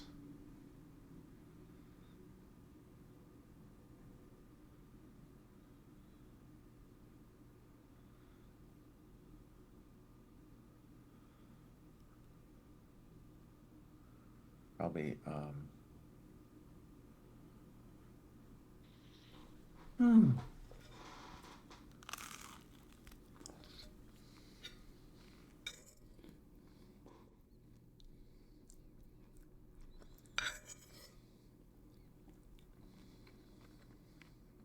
Complicated. Okay. Um, let's go back just and say the obvious. We're in this position now, and Queen e7 was played after rook e1. So we got to go all the way back. King c1. Um, oh my God, where are we? Queen g5, rook e1, and now queen e7. Let's make sure we have that on our board. Sometimes with this chess.com classroom, it's so nasty, but we do have it. Queen e7, pretty basic threat with bishop b4.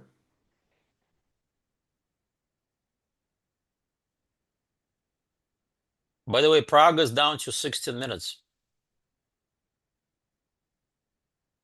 This is gonna be a huge time scramble. Queen e7 was a very simple and good move. So if rook b1, you'd have to be very concerned about bishop a5. a3 check and a5. Um, and bishop b4 is kind of a hell of a drug. Now, the famous knight gf1. Maybe, but you're really tied up after bishop b4. Oh, yeah, that's a nasty move, queen e7.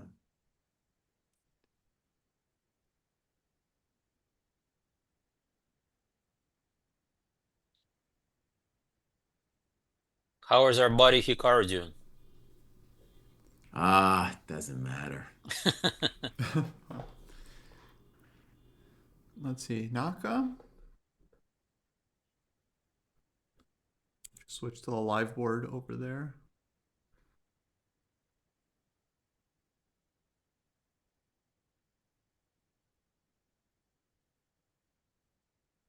Seems Black like looks Naka's quite a comfortable, right? bit With that. worse, yeah? I feel like I would take Gary's position. Yeah, the bishop on f1 against the knight looks terrible. Mm-hmm. Naka's trying to bail out with queen b3. One thing, I mentioned this earlier, but I want to ask you, Eugene. We did this big podcast about if kids destroy your chess, and I don't know. I feel like the takeaway I had from that podcast was it's not like they're going to ruin your chess forever, and it's not like you shouldn't have kids, but you should definitely not have kids right before a world championship.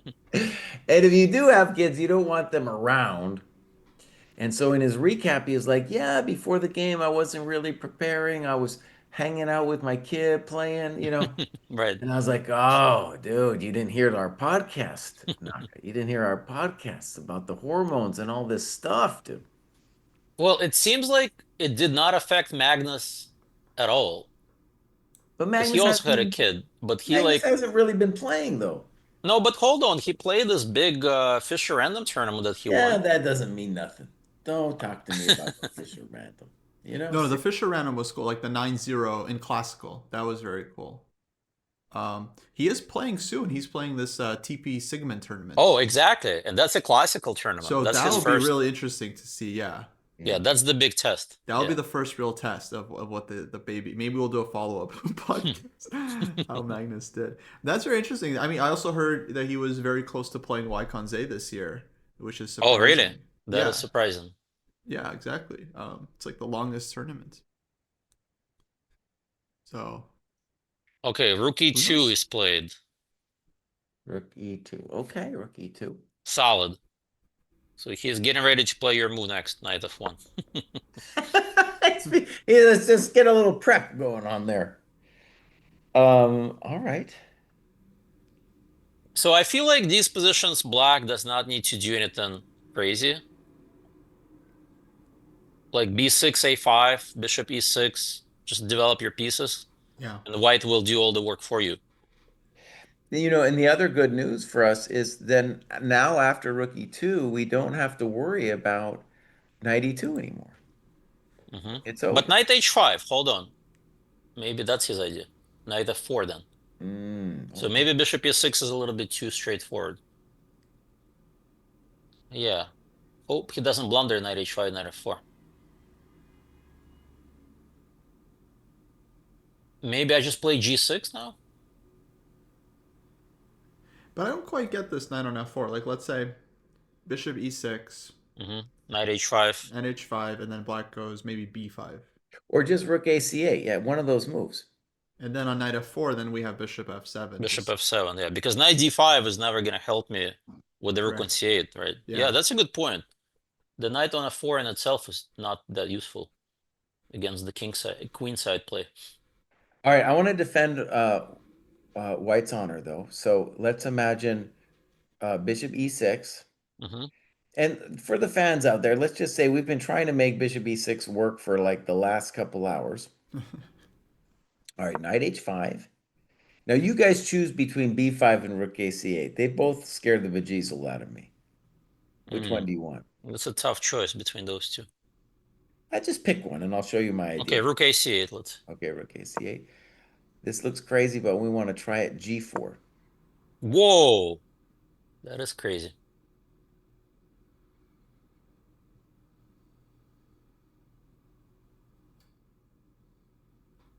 So if B5, I think I also want to play this weird G4 move.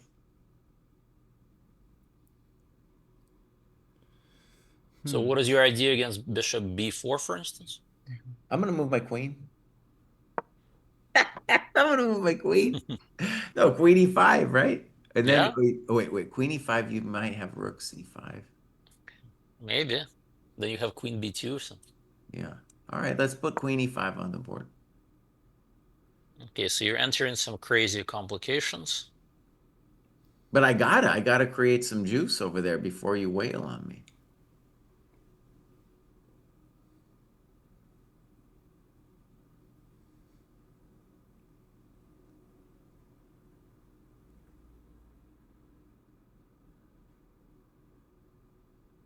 Also, actually, I want to mention Hmm. that on the last move too, one nice thing for black is on Bishop B4, I could have also taken on G7, and I think I'm bailing to an equal position there.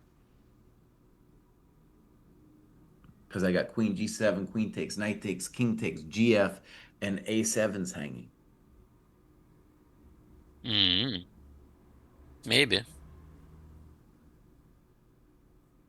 Now, Beastie Fix wants to go, what did he say? Instead of Rook A8, I'd low key go Rook D6.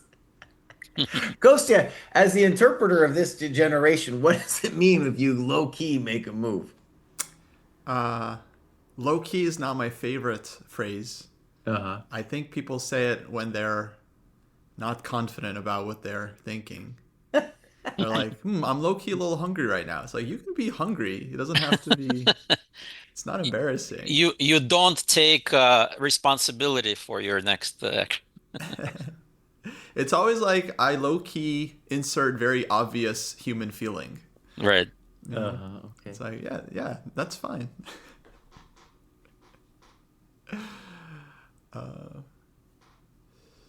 Uh, Geary just played C4, and he's trying to bust. That's the claim. That's the big claim move.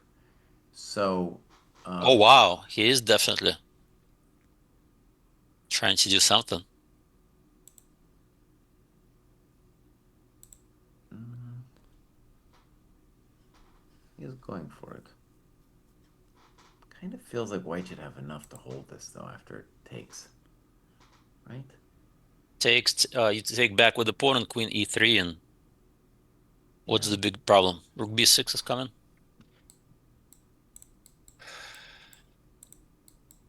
Yeah, now White's bishop is coming alive. Maybe he has some crazy idea that if on DC he can play knight e4. Mm. Maybe I don't know. It's still I still haven't figured it out. Like Queen B5, but maybe then we claim that we've got some special juice. But also there's queen e3 intermezzo, and then b5 hangs, and then white gets the passers. That could be Seems that's fair. not Geary style. Yeah, I think DC, BC, queen e3, and then it's gonna probably peter to some kind of a draw. But why would you play c4 in that case? He's got to have some idea because DC, BC, Queen E3, and all of a sudden, unless black, yeah, Well, you white, have 13 minutes against 22, and you're Geary, so you want to draw. You want to simplify, clarify. It's okay. not maybe the best decision, but Okay, maybe, yeah, in the spirit of Aguirre, you could go DC, BC, Queen E3, and then C3. Something like that. Just be like, I want to trade everything off, son. but wait, c3, rook c3, rook c3, queen c3, knight e4. The a pawn is very strong with the knight against bishop. I'm just trying to figure out what he's doing here. Because Hmm. if you don't do anything after Queen E3, I'm going to eventually play Rook B6. Your pawn's a little funky. Naka doesn't want any part of it and plays Queen B4. Dang it! I hate it when they both see something. Like, what was the issue with DC? But honestly, I don't like C4 at all. Even both DC and this Queen B4 move, Yeah, like what's wrong with dc4, by the way? no one knows. But after Queen B4, White also might be a little touch better now. Sure. No, I Yeah, think it's like, why did Gary's Black do this? Gary's messing it. I didn't like C4. White had absolutely no threat. Hmm. Black could have just moved the queen. Weird, right? I don't know. I would have traded queens on b3 Yeah, you could trade and just queens. double, like rook Double somewhere. somewhere, right? Yeah. Yeah, rook, bring the rooks, bring the king in, and then slowly find a way to maybe put Yeah, pressure. yeah. Because that pawn on d3 is just so terrible. Why would And you the trade it? and also it's just like the bishop's in a cage and your C4 is like, Right. oh, bishop, hey, you want to come out to play? Oh, okay, let's go play. Yeah, that was a soft move, C4. Okay. Shaky form from Gary so far, huh? I knew who the favorites coming in were. It was very obvious to me. Well, if Sindara wins this one, it's gonna be him and Fabi. Yeah. Yeah, well, that's what I said. I said it was Fabi Sindarov and then Prague with the dark horse. By the way, Sipenko drew very much uneventful game. Yeah. We're gonna stop watching those guys, I think. Right. It I looks like gave I gave both those guys like a 3% chance. neither of them wanted to win this game, and black. I mean, Sipenko was black, so. Yeah. I mean, what do you think of the strategy by Bluebaum? Just make draws and wait for somebody to go after you? Is that the best he can hope for in this tournament? He made a great comment after his first round draw. He said something like, well, 13 and a half out of 14 wouldn't be a bad result. All right. Well, now he's down to what? Third, what is it? Yeah, he 2 games, right? So he's gonna score 13 out of 14. The Bluebaum Gambit is still alive, my friends. He has not lost. He has not lost a game. Hmm. Okay. And then let's say Fabi loses his mind with him and Bluebaum wins. Oh, we're all in. There's lots of. I mean, yeah, Prague can give a game to Blue Oh, Bomb. guys, by the way, Okay. tomorrow Hikaru is playing Wei, Ah, interesting. and Hikaru is Or Black, probably. black. So this may be Hikaru may go all in on this one. Yeah, good chance to. He has a good killer instinct. He feels when somebody's off form. This is his strength. Nah, this is going to be a draw, though, my friend. Most All right. likely, but you Yeah. never know. Wei is not in the best mental state right now, and he may also not want to draw with white, and it's going to be a 3 result game. Hmm.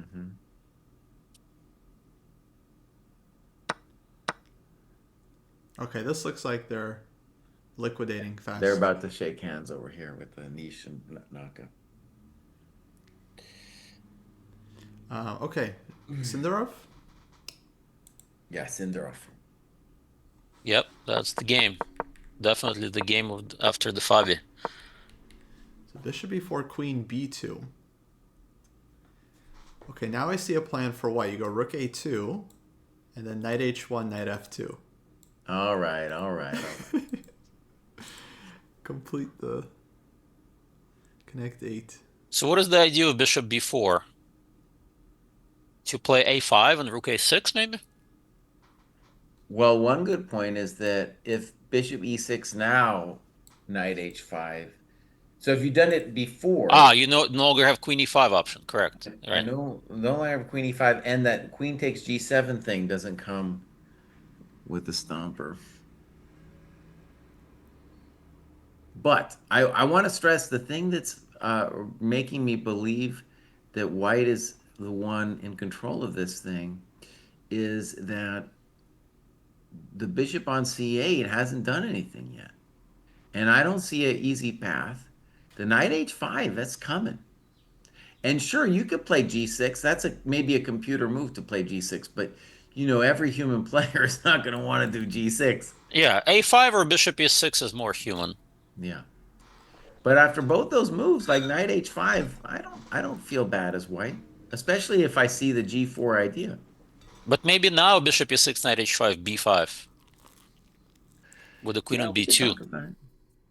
So that was our original idea, try to mess things up here. Okay, let's see if we can get the right position on the board without chess.com blowing it for us. So queen e7, rook e2, bishop b4. I read somewhere, Queen I e2. think Wei E forgot the pony can jump backwards.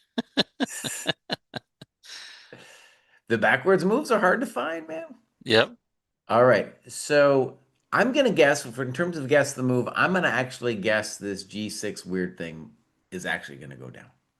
I Oh, wouldn't want to wow. do it, but I think G6, if I'm doing guess the move, that's what's going on. Because when I'm looking at bishop E6 for black, my knight H5 looks very pleasant for a peasant. Hmm. You had a move, though, that you wanted to try. It was like B5 or something, right? Yeah, so my idea is b5. By the way, Sindarov has less time. Yeah. Why is he burning so much time? Ooh, I might have a nice move on B5. Let me try rook A6. Just to ask question for your little coconut. Oh, wow. Yeah, rook takes e6 is a serious idea.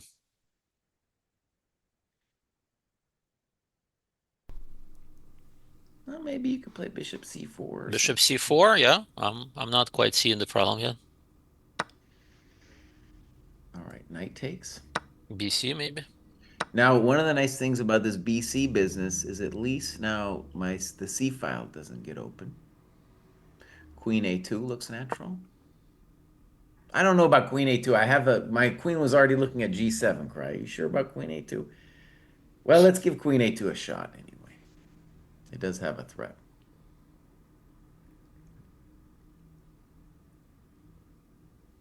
Kind of. I don't know. Maybe it's not that big of a threat. Okay, so I need to move my queen maybe somewhere. Either c7 or c5, right? Which one is better? Let's Wait, try c5. why not king h8 here? Do we have to defend this pawn? No, Oh no. yeah, king h8 is very interesting. Just sack it and then rook c8. Yeah, or like bishop a3 and Hmm. maybe some mate. All right, Made in nets. Yeah, let, king h8. Let's do that. let's just go back a second. So bishop E6, knight H5, B5. Okay, let me just ponder here because white has 1,000 moves. Okay.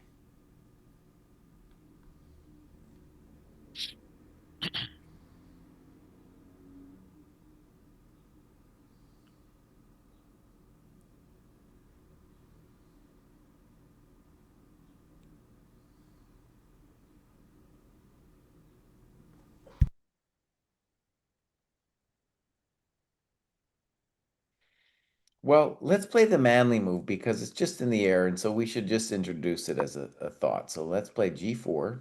Hmm. Can I play BC? All right, so C3 is the little touch that I'm being threatened with here. Makes sense. Maybe that's already not what I wanted in there. Yeah, that's a big intermezzo coming. So why didn't you want to do the C takes B5? C takes B5, totally a move. I had big fears of Rook A C8, but maybe I shouldn't. But now your favorite move, Queen takes G7. Yeah.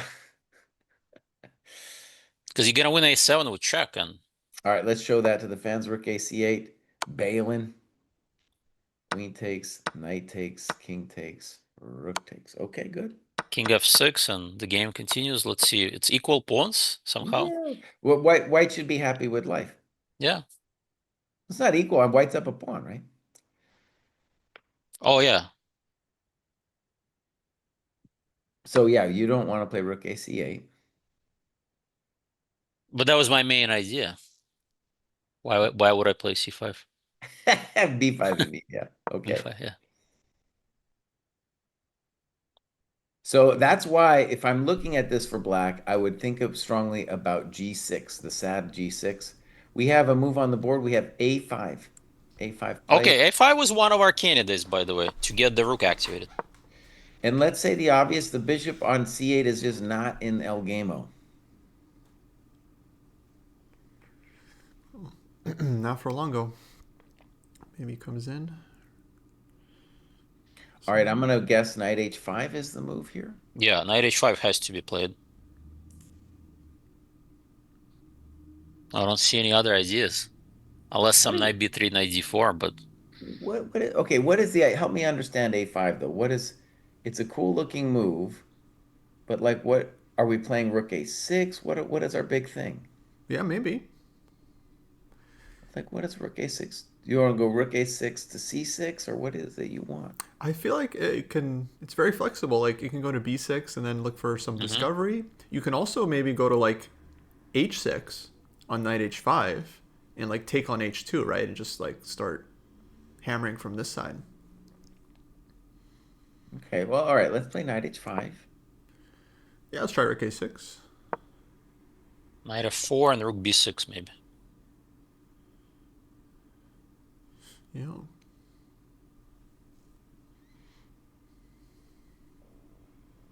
By the way, 10 minutes for Sindarov already. How many moves? 10 minutes. They Oh. 15 moves they have to make, right? Ooh. So That's that's not a big easy. scramble. Yeah. All right, G4. Oh wow, G4, not knight I F4. still want G4. Hmm. But you're right, knight F4 is also a candidate. I was figuring you'd play rook B6 though, Right. threatening yield bishop D2. Yeah. Why not rook B6 here? Yeah, rook B6 still makes sense.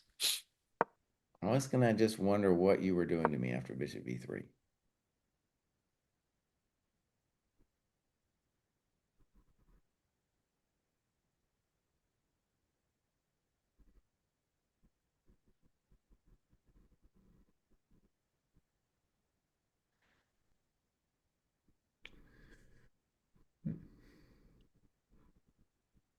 He's tanking after A5. So king H8 or something? Mm-hmm. All right, king H8. Whoo, buddy. All right, I'm just gonna take the pawn and see what happens. GF. Bishop, I guess. Bishop F5. Bishop F5. Okay, All right. finally the bishop's out. So I got a couple candidates here. Rook G2, Rook F2. Maybe some. Rook G2, I may have some nasty Rook G6. Why would that be nasty? I would just trade and go back to F4. Because G2 knight hangs. Oh, okay, sorry, yeah. And then G, okay, so also fair is to say that, okay. Bishop G4 is a big threat too. Mm-hmm. This may be You You're have to just like play knight opening up too f4. much, yeah, All for right, the so rook bishops and g2, rooks. Okay, rook g6. rook f2. Oh, you're gonna get killed in the back rank though. I don't know. Maybe. I don't trust this one. I don't know if I trust it either. I mean, maybe you could even play rook d3 or something nasty, you know? Queen h4 maybe. Yeah, rook d3 looked good too. All right, that was a little too much. All right, Yeah, let's go back. That was good. A5, we think knight 8, and A5 is position on the board. I think we yeah. all agree Knight that knight 8, h5 feels natural. yeah, and then this rook a6 is interesting. We Mm-hmm. also don't know what else the idea would be Oh, he if went you knight played a5. knight b3 by the way. Okay. Ah, okay. So he's trying to solidify with knight d4 ideas. Okay, that's another plan. Solid. I kind of like it Yeah. because, like, why would you open up the position with like knight h5 g4? It could backfire. Whereas this knight d4 keeps the game closed. I think the other thing about it is if so it's all about this bishop e6 move in my head. So if bishop e6 now, then maybe we got queen e5, and if bishop d6, maybe we got knight f5. You can also play bishop e6, knight d4, Fair. Okay. and Yeah. then knight g takes f5 comes with the tempo, and Good. Good. it's Okay, we got still. rook a6 and knight d4. Both played Uh, pretty fast. Hmm. knight e4. Beautiful. Yeah, knight d4 makes sense. So the question is, do we play like some move to protect the f pawn, like g6 type of move, or what? G6 feels pretty sad, and the knight on d4 is definitely a beauty. I Oh think yeah, actually you can see that g6, bishop b3, and you don't want to be black anymore. yeah. All of a sudden the threats are reversed. Oof. Yeah, So this yeah, could easily g6, turn. g6 you don't want to play. Hmm. Well, yeah, Prague may turn this game around. That would be interesting. Okay, I update my eval. I go point 0.2 for white. Hmm. Big swing. I say equal. Equal? Um, well, at the moment, it just seems like White's winning. So I don't know. I mean, he needs a move. He needs a move. And my first thought here is like Prague is old school. He's bringing his knights forward instead of backward. Right. Yeah, what's that about? Hasn't he seen Caruana Wei? And one of the things that's interesting about this position is we all have wanted to fix the knight on g3 forever, but all of a sudden it's the knight on g3 who's suddenly making a little threat here, and it's a nasty one. All right, so let's Maybe I should play queen e5. He goes you for played queen queen g5. g5. Okay. Queen You play g5. queen g5. So same idea to protect the pawn. Put pressure on the e3 pawn. And now your bishop b3 move, right? It makes a lot of sense to play bishop b3. Yeah. Maybe there's bishop c5 nuance. Yeah. All of a sudden you're all pinned up and the bishop blocks the. Yeah, maybe bishop b3 is not the best. Bishop c5 is nice. Very nasty move. You got like rook b6 coming. Yeah, the bishop on b3 looks kind of misplaced now. Yeah, What a queen fun game. g5 is a little bit nasty. Do you, how do you even get out of this? Bishop b3, bishop c5, king b1, and you pray that you're not going to get killed rook b6 anytime soon? That's hard to believe. Mm-hmm. Yeah, this rook on a6 is quite annoying. So what's black's threat? You're saying is bishop c5 is the threat? My other idea is just h5, h4, if nothing else. Uh-oh. You know it's bad when somebody starts saying if nothing else.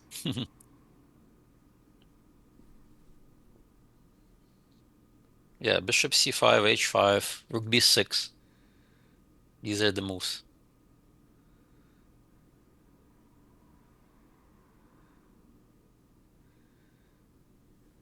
Hmm. Okay, I'm starting to like black again. Yeah, maybe start with bishop c5. Equal plus. So bishop b3, bishop c5, equal plus, yeah. If you find bishop c5.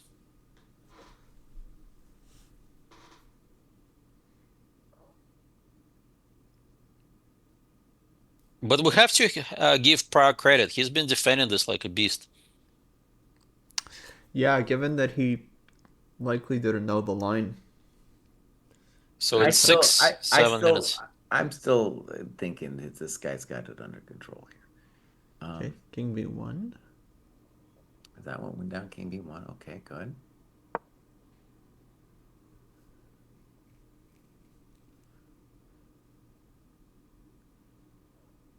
Is rook b6 he's about to play or what? The problem with Rook B6 is you need an idea after Knight B5. Right. Maybe just play bishop c5, Though it's got to be said, there's no but clear a5 threat. pawn. Hmm. I don't think this is so simple for a pimple. Mm-mm. No, Could definitely not. could still go either way. I mean, Yeah. it has to be some big swing of evals gonna come soon with this. No time left. 6 minutes each. 12 moves. This is Ivanov territory, guys.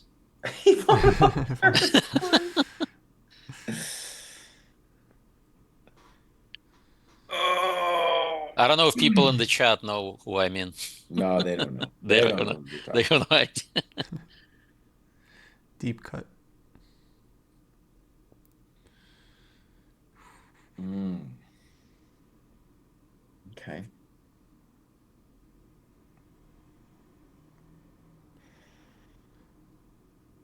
This is also one of those positions where, like, you turn on the computer and it's going to say every move is a mistake, right? Ooh, your move. You're a GM today. Wow. You're a GM today, Eugene. What? He H5. played my move? No way. That's a H5. man's Amazing. move, man. That's a man's move. He's like, oh, I'm just gonna push you away. Now, let's just say, like, it's pretty amazing because this is always an interesting thing is when you push a bad piece away from its square to try to make it even worse. Hmm. So it's got to be said, even if it's Black's move and he plays h4, it's not like knight f1. There's something absolutely crushing about that. It's just a more passive piece. Maybe his threat is h4 and h3 though. I guess he can go g3, but G3, but then the knight on F1 is a little I'm bit. going to take the pawn on h3. I don't know what you're talking about. queen g1, King a2. king a2. Yeah, maybe you can. No care.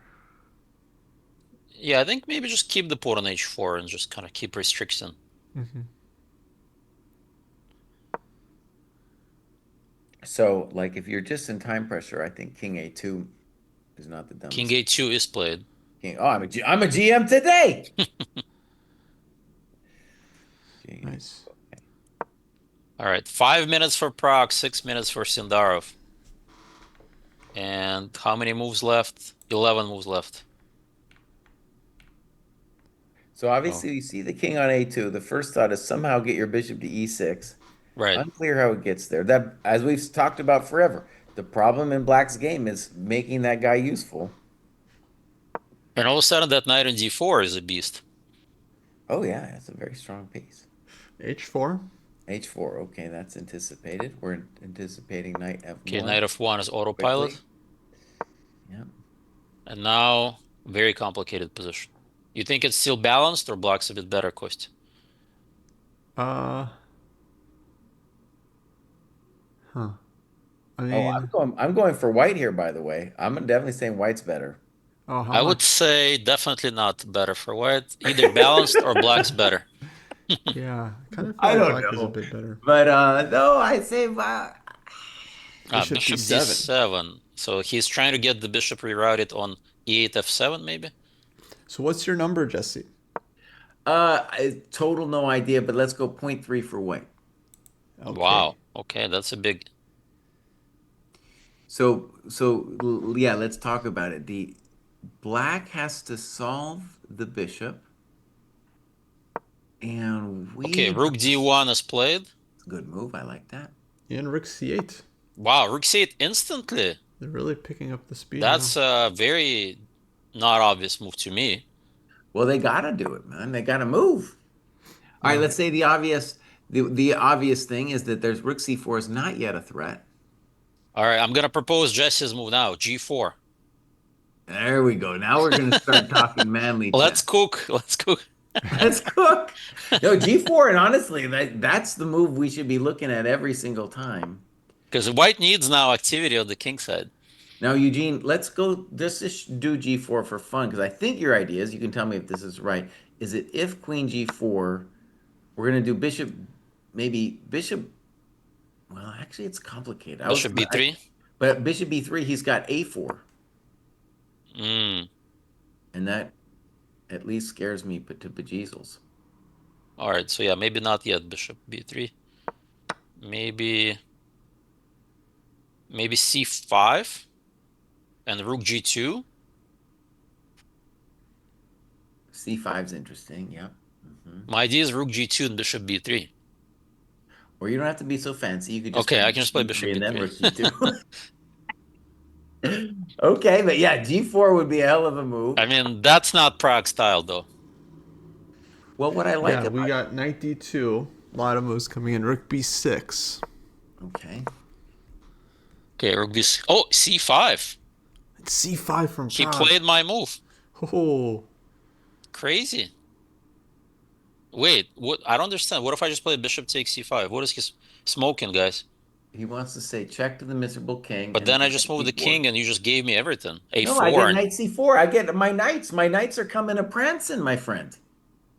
My okay, so knights are king coming to king prancing. h7, knight c4, rook b4 and resigns. Wait, wait, a4 is next, and I wait, mean wait, what? wait, wait. What do you say? Bishop takes c5, Yeah, check to the miserable king, and then what do you king want? h7, h7, excuse me. Let me put it on h7. And then knight c4. rook b4 and a4 is the big threat. Okay. So before I resign, I'm going to play knight e5. Okay, bishop somewhere. Knight Bishop e8. e8 or bishop or maybe bishop a4. Okay. I don't know where. I guess a4 is more active. okay. He took with the rook, by the way. Oh my gosh. Which also looks very strong. I think this is more for black. I'm going minus over plus. Okay, yeah, I feel like c4 is a little bit without the g file. He is playing with fire here. Because now it's 3 pawns for black.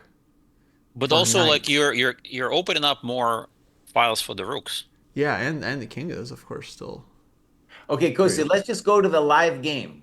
Let's just go to live game because we're not going to be able to talk about this on our yeah, other Okay. fancy board. done. Okay, live game. What a mess. Okay. So bishop b3 check, I assume, his idea. Still play king h7. Knight c4. Right? Knight c4. Now the rook on b6 hangs. Rook on b6 hangs. Rook a6. a4 Another is a big crazy threat. thing, Eugene, is I think I might be able to play knight c4 immediately because rook c4, bishop b3, no Ah, way changed. to break the pin, I 2 think. minutes for Prague. 7 moves to go. Oh, I'm watching Oh, him. He's leaning. no increment, little man. No increment. Yes. Queen b3 check. Queen b3. That doesn't look good. That looks like the move of a man who's Queen not. b3. Queen b3 doesn't feel right. Okay, king h7. Oh, wait, knight 6 e4 I'm blundering, right? Is that the idea? Maybe king h8 is more accurate? Maybe. Is 94 a thing? King h8 makes more sense just to stay off So that you don't have diagonal to anyway. calculate that line. Of Yeah. course, yeah. Okay, now what? Queen f7 is his idea? That might be his idea, yeah. But that just lose on the spot. Rook c2, bishop e6 resigns. Oh, nice. Okay, so I think he just cooked, guys. I don't see any moves. He needs something really He slick. needs something really fast here. Queen Oh, f7, rook he did c2 Oh! it! on the Pre-move! board. Oh! I called Pre-move! it. Oh, Pre-move. Pre-move! Pre-move. oh, welcome to the dojo. Oh! Oh no, Prague, see you later, buddy. Prague. Man. Okay, let And me the see the video. reaction. Oh man, Oh, it was great. What a great day. dude, King b1. He didn't give up. No, it's, this just, forget about it time. He could play rook c7. He could do whatever he wants. Rook d2. I mean, the guy's got 3 minutes. Yeah. Oh man. Okay, I assume you guys are saying it's lost. It's Yep, toast. Yeah. it's completely. Dang. It's hard to even mess this up for black now. Yeah. It's not like white has a threat. He needed to play that g4 idea. That knight d2 was a loser, man. Give me a break. Yeah, rook d2. What are we talking about? We Well, got I think he discovered kind of checks. forgot that the G file isn't open somehow. I don't know. This Now whole C black's the one up a piece. this Oh whole no. C5 business just backfired. He's playing on. Yeah, he doesn't have enough time to resign. He just has to make moves.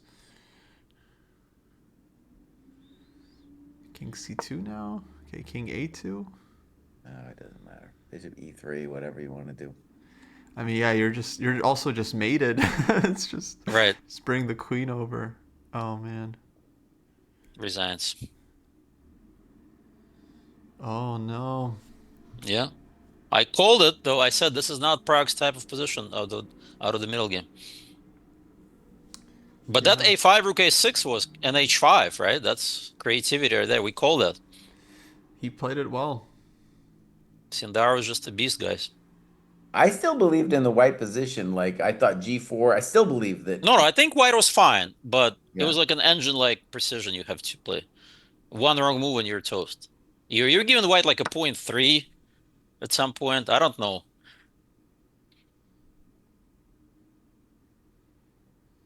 This is called crispy critters, where I come from. Yikes. Prague's dream of playing his buddy Gukesh. Forget about it. Queen f6. Let's play that. Oh, now He just brutally took gets everything. He took like look at this. Queen f6 is the classy move, guys. There we go. That's the Russian school of chess right there. Yeah. That's right. It's too much. And he won with black too. Yeah. Remember what happened to Prague?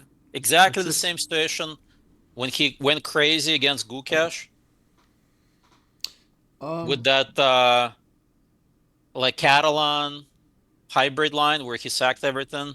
yes, yeah, he lost with white. Yeah, He like kind lost of with white. early Exactly the same thing happened. I think early on. there must have been round 2 or round 3. Well, Well, probably also, just so let's just say ambitious. He's just always going for it. Sindarov won both with Esipenko game too. Like very games where probably the engine is going all over the place. You The know. wild game. Yeah. Yeah, both games like could have gone either way. Okay, that Cool. was amazing. I'm out of here. I'm All done. right. Yeah, that was a Fabi and good day, guys. Sindarov. Lots of, and then we set the new record, right? 19 move win, and at Cool. least from 2013 candidates hasn't been done before. Okay, that's a good stat. Yeah. It felt Yeah. like a lot more than 19 moves, I gotta tell you. I Right. was involved. Wow. Yeah. And what happened with the women guys? Any results there? I'll let you guys figure that out. Bye, everybody. All right.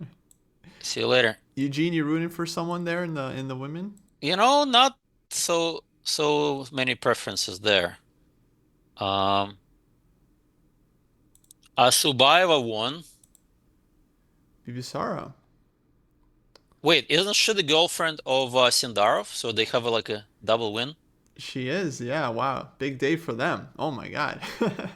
Oh, and look at her move, Rook G8. Did you see that one? Oh no, Crazy. let me see. Uh, All prep too. Here we go back.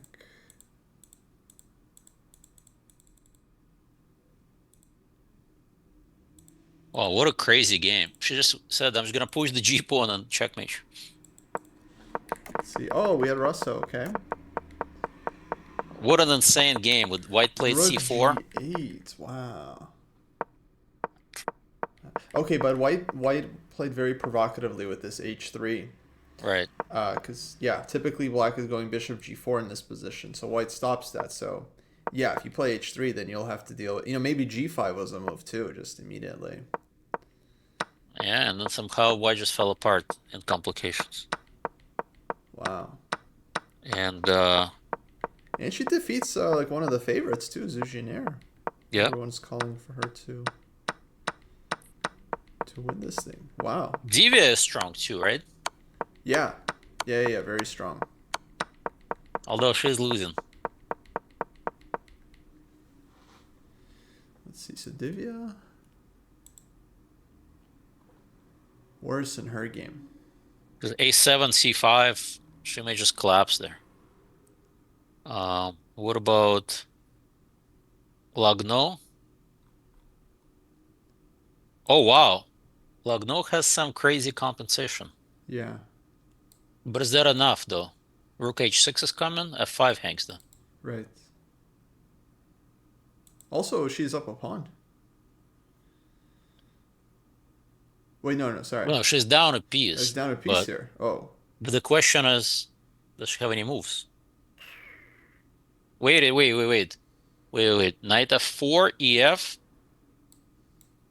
Rook H6, King G3, Rook H3, King H3, Queen H1. But King G3, you run away somehow, right? So hold Knight G3, Knight Yeah, F4, looks like EF, Rook it's H6, King G3. Feels like there may be something.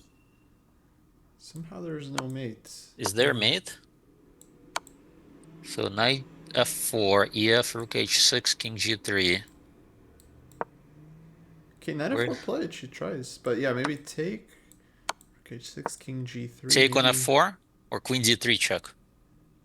Yeah, something here. Queen D3 check you cannot block with the knight. You have to play Queen F3. Rook H3, King H3, G4. Wait, no, then Rook takes G4. Right? Hold on. Queen F3, Queen F3, GF, King takes. What a crazy position. Yeah, feels like Uh, might be something. Wait, so it feels like there may be H3 something here. check Oh, takes. wait. Do I have G4? Oh my God, this is game of a century if she plays G4. Wait, g4 where? Well, I play Knight F4, you Yeah. take Rook H6, King G3, Queen D3, no Knight F3, so Queen F3 is forced, and now G4. Oh, That's oh, game of the century right there, oh, oh my god. right? It's like a Oh, study, right? You whew. can't like it's usually composed. I got hot. Wow. Whew. G4, Queen takes Rook H3. Yeah, I mean I don't see a move. So She has Shevchenko knight 25 f3, minutes. g4. Oh my god. You think she That sees it? is sick. That is a sick. I mean, If she sees this, I mean that's a brilliant surprise at least. maybe she did. I mean, she played knight f4 and she has a lot of time still. But I mean, there's so many options though, right? You can easily miscalculate. Like I thought Rook H6, Rook H3 first, then Yeah. we thought GF, but this Queen D3 and this quiet move G4 is the killer. Yeah, no, Let me g4 double is check with an engine. insane. Minus Yeah. 5. Yeah. Wow. Wait, so EF, Rook H6, King G3, Queen D3 check. Yep, all forced. G4 is the only move everything's losing, but G4 wins. Wow. It's beautiful. Wow. Yeah, we should give it to. I should give this to my students. This Knight of 4 position. Yeah. It's like a puzzle. Uh, that would be a beautiful finish. Because Tang Zhou was really strong last candidates. Yeah. She won it, right? I So think so. Yeah. Yeah, I think she did. So queen d3 check. Someone's just a bishop e3, Oh, I didn't look at bishop e3. but take. Bishop e3, queen takes e3. Yeah, Ah, but now you can block with the knight. but it's isn't it mate gf GF is made, guys. even on Oh, queen doesn't matter how f3. you block. Yeah, GF Yeah, is made. Yeah, it's made. beautiful mate too. So no matter what, you get mated. Wow. I just want to see what happened like last couple moves. So it was like, Yeah, how did this all go down? I mean, looks like black had nice position without sacrificing the piece, and then d5 takes. Oh, wow, what a nice line. I think it's all prep, right? Or maybe not. Oh yeah, not sure. Wow, look at this G4. Brilliant move, though, by White. Maybe it backfired. Yeah, wow, g4. Uh-huh. So maybe this rook G4 move. Yeah, why didn't White play G takes? What? Why not GH? Hitting the queen with the tempo and opening the G file. What is she smoking? Okay, rook G4 was played. Why not gh indeed? She just lost like a bunch of tempo and allowed the queen in, right? Look at that knight e3 though, monstrous move. Wow. And it's over after that. Okay, so this is like very sharp game for some time, and then somehow And White won then, this piece with this like yeah, d5 somehow thing, Black lost a piece in the process. which doesn't seem like it was totally planned. Yeah, it feels like Black sort of lost a little bit of a thread. And then looks like White may be winning again. But then Black out of nowhere found this amazing knight f4. It's got this knight f4. Yeah, exactly. So this Wow. this is definitely a big miss by White. And what do you even do? I mean, queen is hanging and rook Oh, h6 White could have is. just played rook take g5 instead of queen f7. That's lights out. Mm-hmm. Because if rook h6, that was her big idea, then I can just play knight takes f5, and I don't care about your discovery because the rook hangs. Yeah. Everything hangs. Dang. So I guess they had no time. So how much time? White had 2 minutes. Oh, no, White had 7 minutes. She could have played the rook take g5. Hmm. Black had 2 minutes. Oh, and the funny part, knight f4 already came in move 42. Mm-hmm. Just right after the time control. Right, so she has time to find this. Well, I'm sure she has to find it. I mean, she has 25 minutes. That's not that difficult. Wow, that's an amazing swing Oh, in that g4 is game. so nice. Yeah. So we had so many tactical crazy games. We had the knight d1 Fabi. We had the Mm-hmm. Sindarov piece sack. We have the Lagno one. Yeah, the tournament is getting fiery. All right, Kostya, I think I'm gonna go as well. Yeah. But Same thanks for here. having me. And thank you guys. It was a lot of fun. Thanks for joining, Eugene. Yeah. Hopefully, see you again soon. And guys, don't forget to subscribe to my Substack. Yeah. Check out Eugene on Substack. I'm gonna do some probably fun recaps of the candidates. Oh, nice. Very cool. All right. Bye, Alrighty, guys. folks. Thanks so much. See you, Eugene. All right, folks. We'll be back tomorrow. Thanks for checking us out.